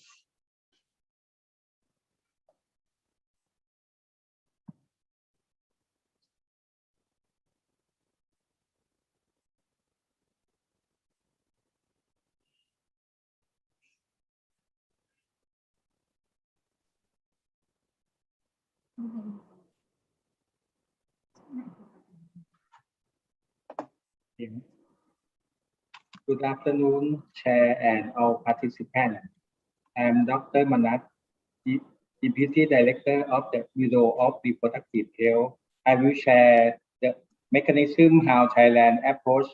about adolescent pregnancy and sexual and reproductive health and life as a gateway to general equality. I will present in Thai language. Okay. And I'm sorry, sir, I may need to cut you off after about when it's 5 minute mark, if that is okay, sir. Okay. Thank you. เริ่มต้นผมจะพูดถึงสถานการณ์การตั้งครรภ์และการคลอดในวัยรุ่นนะครับจะเห็นว่าเทรนด์ของ adolescent birth rate ในกลุ่ม 15-19 ปีไม่ว่าจะเป็นการสำรวจสถาบันไหนมันก็จะลดลงนะฮะตั้งแต่ปีคศ 2012 มาจนกระทั่งปี 2020 นะครับจาก 53.4 ต่อพันมาเหลือ 31.3 แล้วก็ 29.0 ในปีที่ผ่านมานะครับสำหรับอันนี้ก็จะเป็นทางสำนักอนามัยการเจริญพันธุ์นะครับก็ได้มีการ forecast สถานการณ์ว่าถ้าเป็นด้วยกราฟอย่างนี้ต่อไปเนี่ยอัตราการคลอดในหญิงวัยรุ่นอายุ 15-19 ปีก็จะลดน้อยลงไปนะครับอันนี้จะโชว์เปอร์เซ็นเทจของการตั้งครรภ์ซ้ำในหญิงวัยรุ่นที่อายุต่ำกว่า 20 ปีก็เป็นเทรนด์เดียวกันนะครับว่ามันจะมีการลดลงนะครับด้วยอัตราจาก 18.2 ในปี 2014 จนกระทั่งปีล่าสุดในปีที่แล้วนะครับเหลือ 14.4 นะครับเมคานิซึมซึ่งทางประเทศไทยได้ดำเนินการเพื่อที่จะป้องกันและแก้ไขปัญหาการตั้งครรภ์ในวัยรุ่นนี้เราใช้อะไรนะครับก็ประกอบด้วย2ส่วนในการเริ่มแรกนะครับปกติเรามีบริการสำหรับวัยรุ่นและก็หญิงวัยเจริญพันธุ์อื่นอยู่แล้วแต่เมื่อให้มีการขับเคลื่อนได้มีประสิทธิภาพยิ่งขึ้นนะครับเราได้มีการตราพระราชบัญญัติการป้องกันและแก้ไขปัญหาการตั้งครรภ์ในวัยรุ่นนะครับซึ่งออกมาในปีคศ 2016 นะครับเริ่มต้นเป็น5กระทรวงแต่ปัจจุบันเนื่องจากมีการเปลี่ยนแปลงของระบบกระทรวงก็เลยเป็น six main ministry นะครับประกอบด้วย public health แล้วก็ ministry of education interior social development and human security labor แล้วก็กระทรวงอุดมศึกษานะครับซึ่ง6กระทรวงหลักรวมถึงภาคีเครือข่ายในภาคโซเชียลประชาสังคมและก็อื่นๆนะครับช่วยกันขับเคลื่อนตรงนี้เป็นกลไกสำคัญนะครับจากพระราชบัญญัติซึ่งเป็นกฎหมายเรามีการกำหนดยุทธศาสตร์นะครับ National Strategy ซึ่งเป็นแผน10 ปี ตั้งแต่ปีคศ2017แล้วก็สิ้นสุดในปีคศ2026นะครับสิ่งสำคัญที่กำหนดในพระราชบัญญัติหรือ Act อันนี้ก็คือสิทธิ์ของวัยรุ่นนะครับซึ่งประเด็นสำคัญก็คือมีสิทธิ์ในการที่ได้รับคำปรึกษานะครับมีสิทธิ์ที่จะaccess education and information สิทธิ์ที่จะ receive reproductive health service แล้วก็สิทธิ์ที่จะได้รับ social welfare service นะครับสิทธิ์ที่จะได้รับการรักษาให้มีการเท่าเทียมกันนะครับแล้วก็สิทธิ์ที่จะได้รับการ enjoy confidentiality and privacy ก็คือรักษาเมื่อมาเข้ารับการรับบริการหรือให้คำปรึกษาทุกสิ่งทุกอย่างจะเป็นความลับสำหรับเด็กวัยรุ่นทุกคนนะครับอันนี้เป็น key mechanism ที่สำคัญนะครับจากพระราชบัญญัติเรามีการออกมาเป็นยุทธศาสตร์10 ปีอย่างที่บอกซึ่งเป็นการร่วมมือกันของกระทรวงต่างๆนะครับภายใต้กฎหมายนะครับและมีการออกกฎกระทรวงที่จะช่วยให้การเข้าถึงบริการต่างๆหรือสิทธิต่างๆของเด็กเนี่ยเข้าถึงได้ง่ายขึ้นนะครับเป็นกฎกระทรวงมีการ implement การความตกลงความร่วมมือหรือ MOU ระหว่างกระทรวงศึกษาธิการกระทรวงพัฒนาสังคมและความมั่นคงของมนุษย์และก็กระทรวงศึกษาธิการนะครับที่จะทำให้เด็กที่มีปัญหาเนี่ยสามารถที่จะตั้งครรภ์และก็ได้เรียนต่อนะครับมีเมคานิซึมต่างๆไม่ว่าจะเป็นการที่เข้าถึงบริการต่างๆนะครับมีโครงการแม่ที่ตั้งครรภ์ได้มีสิทธิ์ที่จะรับเงินอุดหนุนนะครับแล้วก็ประเด็นสำคัญที่จะต้องเน้นก็คือเด็กเนี่ยสามารถเข้ารับถึงบริการต่างๆและสามารถตัดสินใจได้ตัวเองนะเป็นสิทธิที่สำคัญแต่มีเฉพาะกรณีเดียวที่เด็กอาจจะต้องได้รับความยินยอมหรือการตัดสินใจร่วมกับผู้ดูแลเขาเฉพาะเรื่องการยุติการตั้งครรภ์ในเด็กซึ่งอายุน้อยกว่า15 ปีนะครับนอกจากนั้นเนี่ยการเข้ารับคำปรึกษาและบริการอื่นๆทุกกรณีสามารถตัดสินใจได้ด้วยตัวเองได้นะครับอันนี้เราจะมีตัว subsidy service เพื่อที่จะทำให้เด็กเข้าถึงบริการต่างๆได้ด้วยระบบของ National Security Fund นะครับซึ่งจะช่วยทำให้เด็กเข้าถึงบริการการคุมกำเนิดกึ่งถาวรการยุติการตั้งครรภ์แล้วก็ในกรณีของหญิงที่อายุเกิน20 ปีก็ได้รับบริการเช่นเดียวกันในการยุติการตั้งครรภ์แล้วได้รับการคุมกำเนิดด้วย IUD หรือตัวการฝังยาคุมนะครับ contraceptive implant สไลด์ค้างโอเคแล้วก็เราจะมีการครับโอเคครับกฎหมายที่สำคัญที่กรณีการยุติการตั้งครรภ์นะครับจะเป็นประเด็นซึ่งทุกประเทศคงคล้ายๆกันว่าการทำ abortion เนี่ยอาจจะมีปัญหาเรื่องกฎหมายเรามีการแก้กฎหมายอาญาซึ่งจะทำให้แพทย์หรือบุคลากรที่ดูแลเด็กที่ตั้งครรภ์หรือหญิงที่ตั้งครรภ์ไม่พร้อมเนี่ยสามารถสบายใจขึ้นในกรณีที่เป็นการยุติการตั้งครรภ์ซึ่งปลอดภัยนะครับภายใต้กฎหมายและก็ข้อบังคับของแพทยสภาเรามีความร่วมมือระหว่าง UNFPA นะครับในการทำโครงการ Where are adolescent mother in Thailand นะครับการพัฒนางานต่างๆเราทำภายใต้ข้อสรุปและก็ผลการประชุมอย่างเช่นการประชุม ICPD ที่ส่งเสริมให้หญิงวัยเจริญพันธุ์เข้าถึงบริการการคุมกำเนิดได้อย่างพึงพอใจตรงนี้จะเป็นจุดสำคัญหลังจากเราใช้กฎหมายนะครับก็คือเราใช้เทคโนโลยีก็คือดิจิทัลแพลตฟอร์มที่เราเรียกว่า Teen Age Digital Platform ทำให้เด็กวัยรุ่นสามารถที่จะ register เองนะครับ self screening self assessment ตัวเองว่าเขาอยู่ในกลุ่มเสี่ยงหรือไม่เพื่อรับบริการนะครับตัวสำคัญที่ตรง Teen Age Digital Platform นี้เราเรียกว่า Line Official Teen Club นะครับซึ่งจะเข้าถึง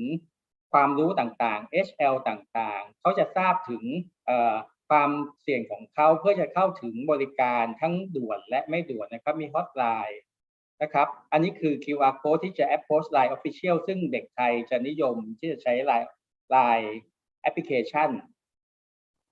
เรามีการพัฒนา Youth Friendly Application ซึ่งจะเป็นประโยชน์ต่อ Provider แล้วก็ตัววัยรุ่นเองนะครับที่จะสามารถเข้าถึงบริการสามารถฟีดแบ็กหน่วยบริการได้เพราะฉะนั้นเขาจะบอกได้ว่าเมื่อเข้ารับบริการไม่ว่าจะเป็นออนไซต์หรือออนไลน์เขาพึงพอใจหรือไม่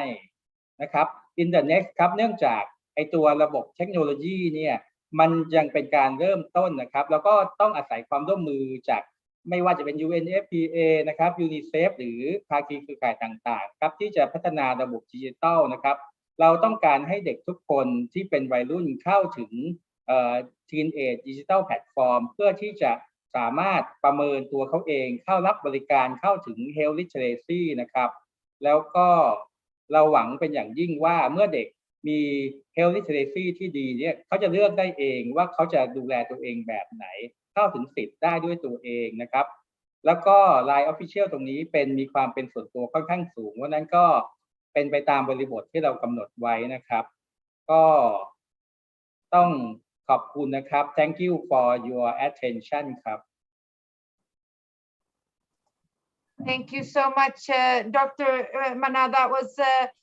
very rich presentation done in a short and succinct time. So I sincerely appreciate there's so much to dive into. I appreciate that you used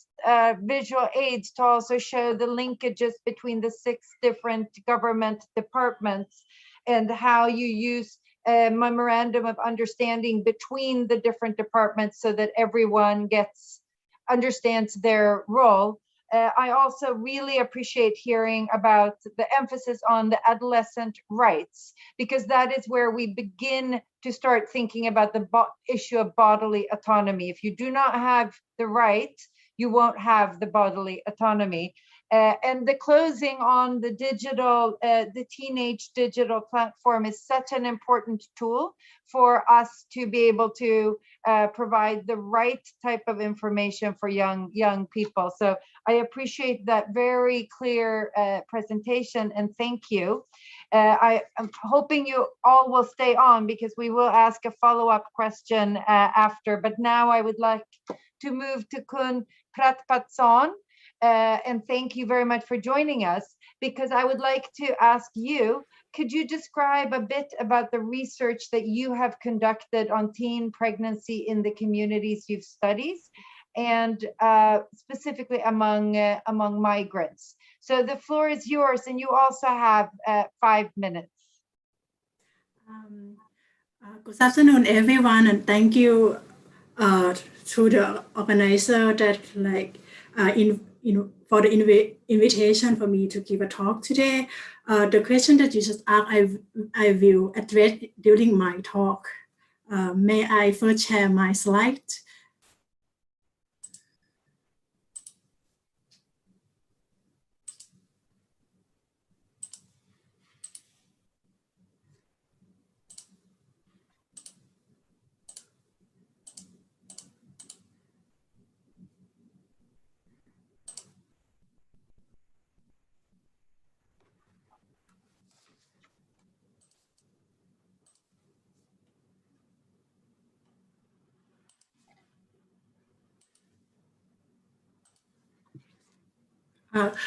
Good afternoon, everyone. Again, my name is Pratpatson Misa from the Choco Malaria Research Unit. Today, I'm going to talk about the teenage pregnancy in the context of health system strengthening for the marginal non-Thai migrant in Tak Province, Thailand, a focus on sexual and reproductive health needs supported by the Learn Initiative Fund.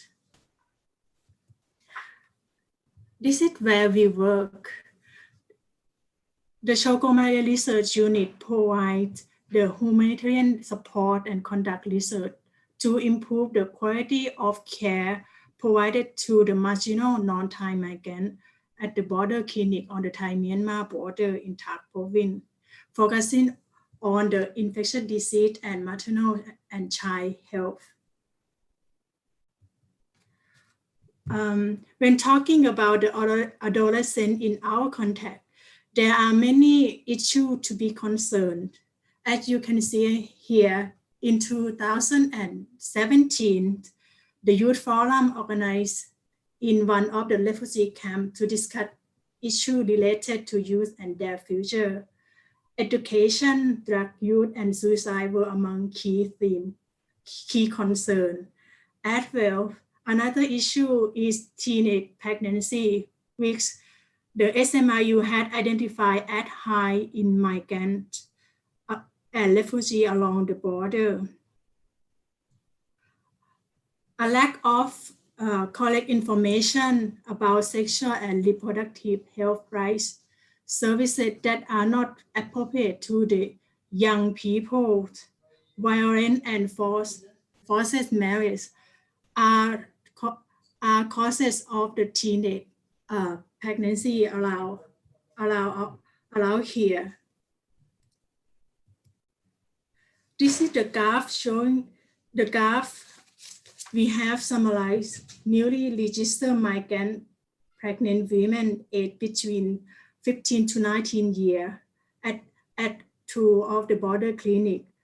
The proportion compare how many are aged to 15 to 19 compared to the total number of women aged 15 to 20. The proportion is steady rising, a trend that we are addressing through the Learn Initiative project. Here are what we have been doing and what we are attempting to achieve. In our clinic setting along the border, we know that our medic and staff are taking a good care of the young women who came to the maternal and child health clinic. We make sure that our staff don't have a bias and treat the young girl well. Of course, they might be sometimes there might be the judgment, but they keep it to themselves and take care of this young girl very well. Secondly, we are conscious that the counseling here is very important. All the under 20s, we are recommended them to uptake a long-acting implant. Most of them take it after the miscarriage or after the delivery, and we are encouraging them to do an implant and not to have a teenage pregnancy. In terms of connect and advocate, this part where the Learn Initiative funds come to assist the project. The objective of the project are to support networking and coordinating of sexual and reproductive health stakeholders along the border, including the Thai public health officer. So far, we have implemented the capacity building of the community health worker, and we already implement the scale up outreach in the area. Here, in the next year to come, or if we could start the activity early, if the COVID situation here allow us to do, we are trying to raise an awareness on teenage pregnancy through the community dialogue drama.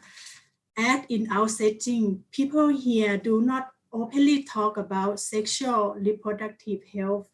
openly. We hope that all the issues that mentioning earlier can be play out in the community through the dialogue drama in a non-threatening way. And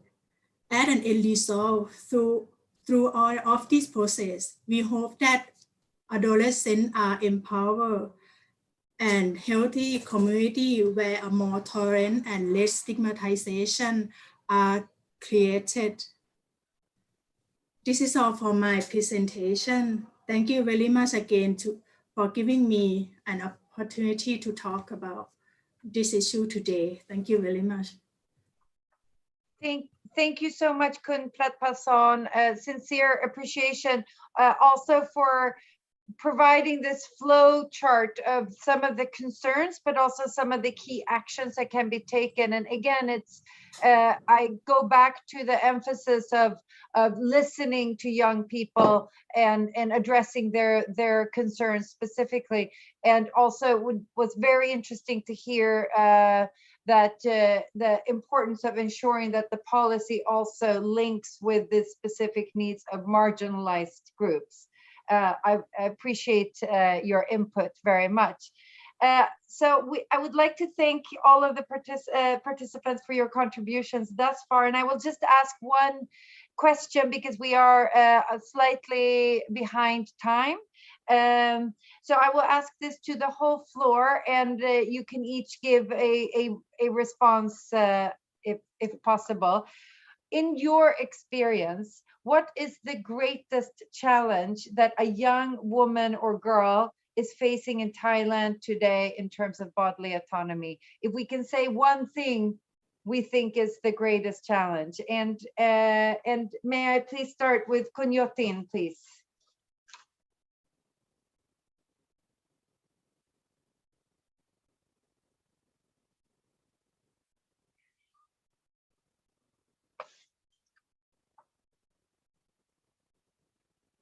If there are maybe odd sound issues, may I move to Dr. Mana? Oh, okay, Dr. Kun Yotin, I see you are unmuted now. ผมคิดว่าสิ่งที่ท้าทายนะครับก็คือเรื่องของการสื่อสารนะครับไม่ว่าจะเป็นการสื่อสารการสร้างความเข้าใจให้กับทั้งเด็กและเยาวชนและก็ผู้ใหญ่นะครับในการรับรู้แล้วก็รับทราบในเรื่องของสิทธิในเรื่องของเนื้อตัวร่างกายต่างๆแล้วก็สิทธิในการเจริญพันธุ์แล้วก็สิทธิตามพรบการตั้งครรภ์ในวัยรุ่นเรื่องการสื่อสารเป็นจุดที่ท้าทายมากๆสำหรับการสื่อสารระหว่างวัยแล้วก็การสื่อสารที่จะเข้าใจในเรื่องของสิทธิต่างๆครับผม Thank you very much. The importance of communication is absolutely well heard. May I move to Dr. Mana? What is in your opinion, the one challenge? Okay. I think the main thing is the health literacy and knowledge of the girl, that she should know that what is her right and what is the danger for her. So if she know, she will avoid, and we, the adult, will protect and help her by any way, hotline, all service. Okay. So the health literacy and the knowledge of health is the main thing. Thank you. Thank you so much, Dr. Mana. And I hear this very loud and clear, the importance of health literacy, which links to what Kun Yotin was saying about the importance of communication. So I appreciate that. And then last word goes to Kun Pratpason, please. In addition to Dr. Manat, I think this is about culture here, where we don't really openly talk about the sexual reproductive health in school, in family, and in our context. Thank you. Thank you. That is also another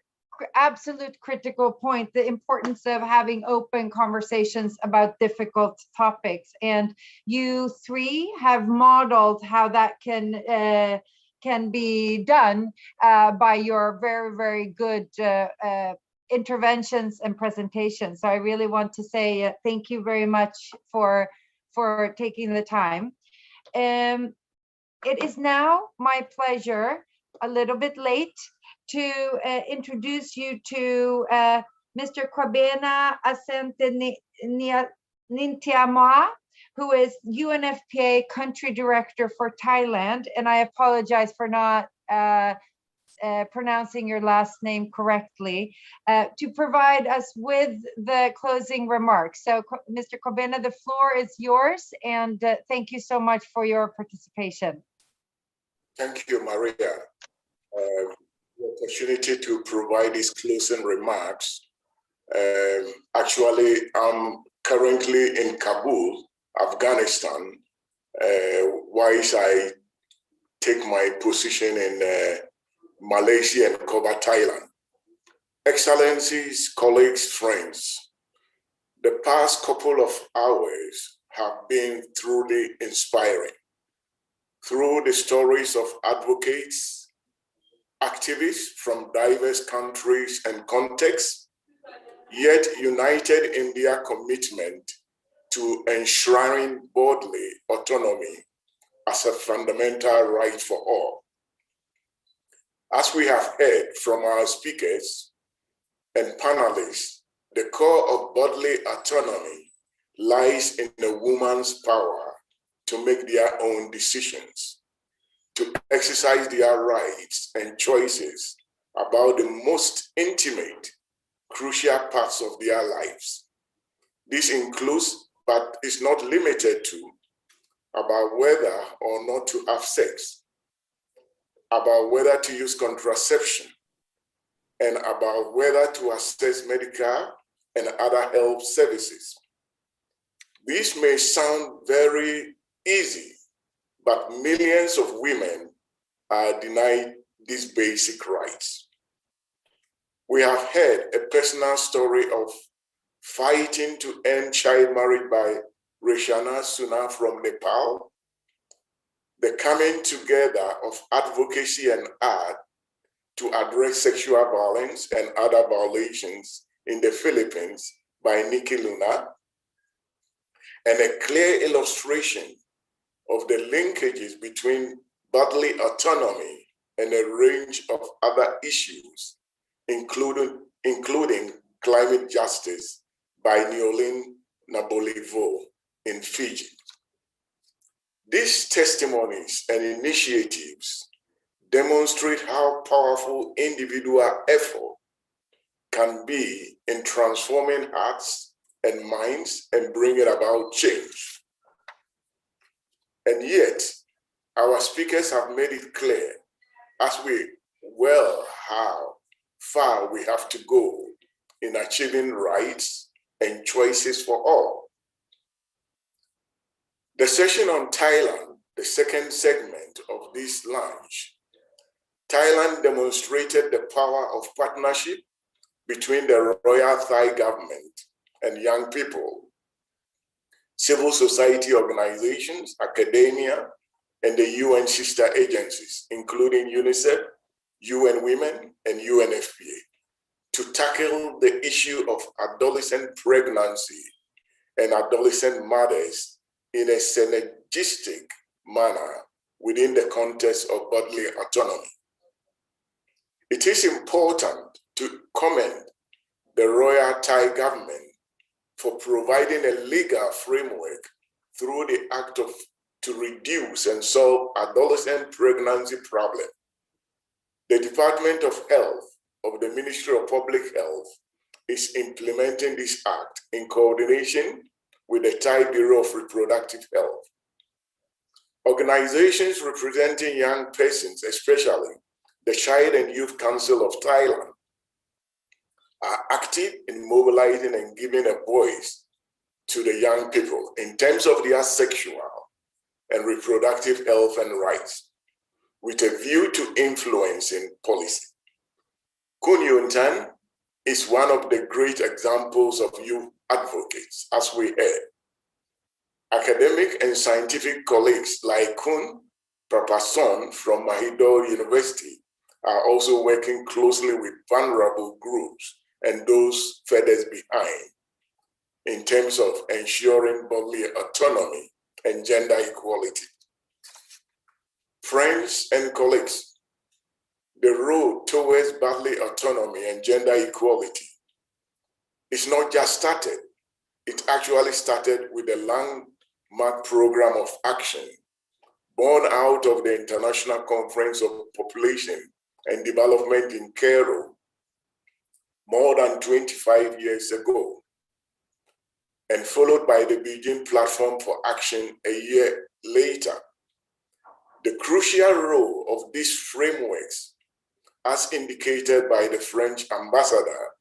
was reiterated at the 25th anniversary commemorations. Governments the world over, including Thailand, have pledged to accelerate ICPD commitments to advance sexual and reproductive health and rights for all. As a leading global champion in health, Thailand is very much committed to the full implementation of the unfinished ICPD agenda in alignment with implementing the Sustainable Development Goals. For the UN family, we stand with the government and the people of Thailand, and the UN member states provide across Asia, Pacific, and globally to make bodily autonomy a reality for all.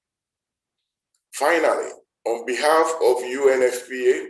Asia Pacific Regional Office, and the Thailand office in Bangkok, I would like to express our sincere appreciation to the French Embassy, merci beaucoup, and the Mexican Embassy, muchas gracias, and the UN sister agencies, UN Women and UNICEF, for the great collaboration and support to the regional launch of our global flagship State of World Population Report, My Body, My Own. I would like to challenge our activists, especially Nikki, to translate these 5 words, my body is my own, into a symbol, global symbol, which anyone in the world, no matter where you are,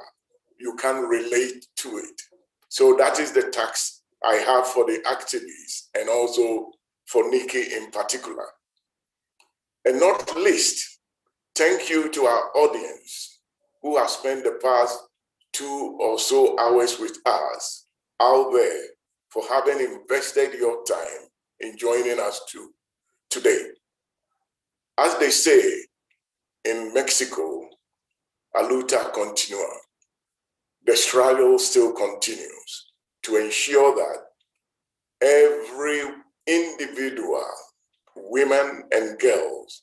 have the right to say no. As we say in Thailand, Kup Kun Krap. Thank you very much, colleagues and friends, for joining us, and have a nice day. Thank you. Thank you very much, Kwabena, for those wonderful words. And well, we are very much look forward to welcoming you to Thailand when you arrive. I would also like to thank everyone who joined us, and I hope that you all found that this discussion was stimulating. I want to thank you, Kwabena, for closing the bag very, very nicely of what we've been discussing today. And it's very clear from the topics that we have discussed that the challenge of bodily autonomy calls for global multi-sectoral solutions. And it is the duty of government entities, as well as all economic and social organizations, as well as families, communities, men, and of course, young people, to protect women's rights and to end discrimination. I appreciate your call for activists, and I hope that activists also within government and within the UN will be able to support this work moving forward. I would also like to echo the thanks that you conveyed to the Embassy of France and the Embassy of Mexico for supporting this Generation Equality Forum event, and for congratulate UNFPA on the launch of this excellent and very, very timely report. And on that note, I think I hand over to Anjali, or we're closing. You go ahead and close, Maria. Okay, so on behalf of all of us, UNFPA, UNICEF, and UN Women, the Embassy of France, and the Embassy of Mexico in Thailand, sincere appreciation, and we see this event as closed now. Khop kun ka.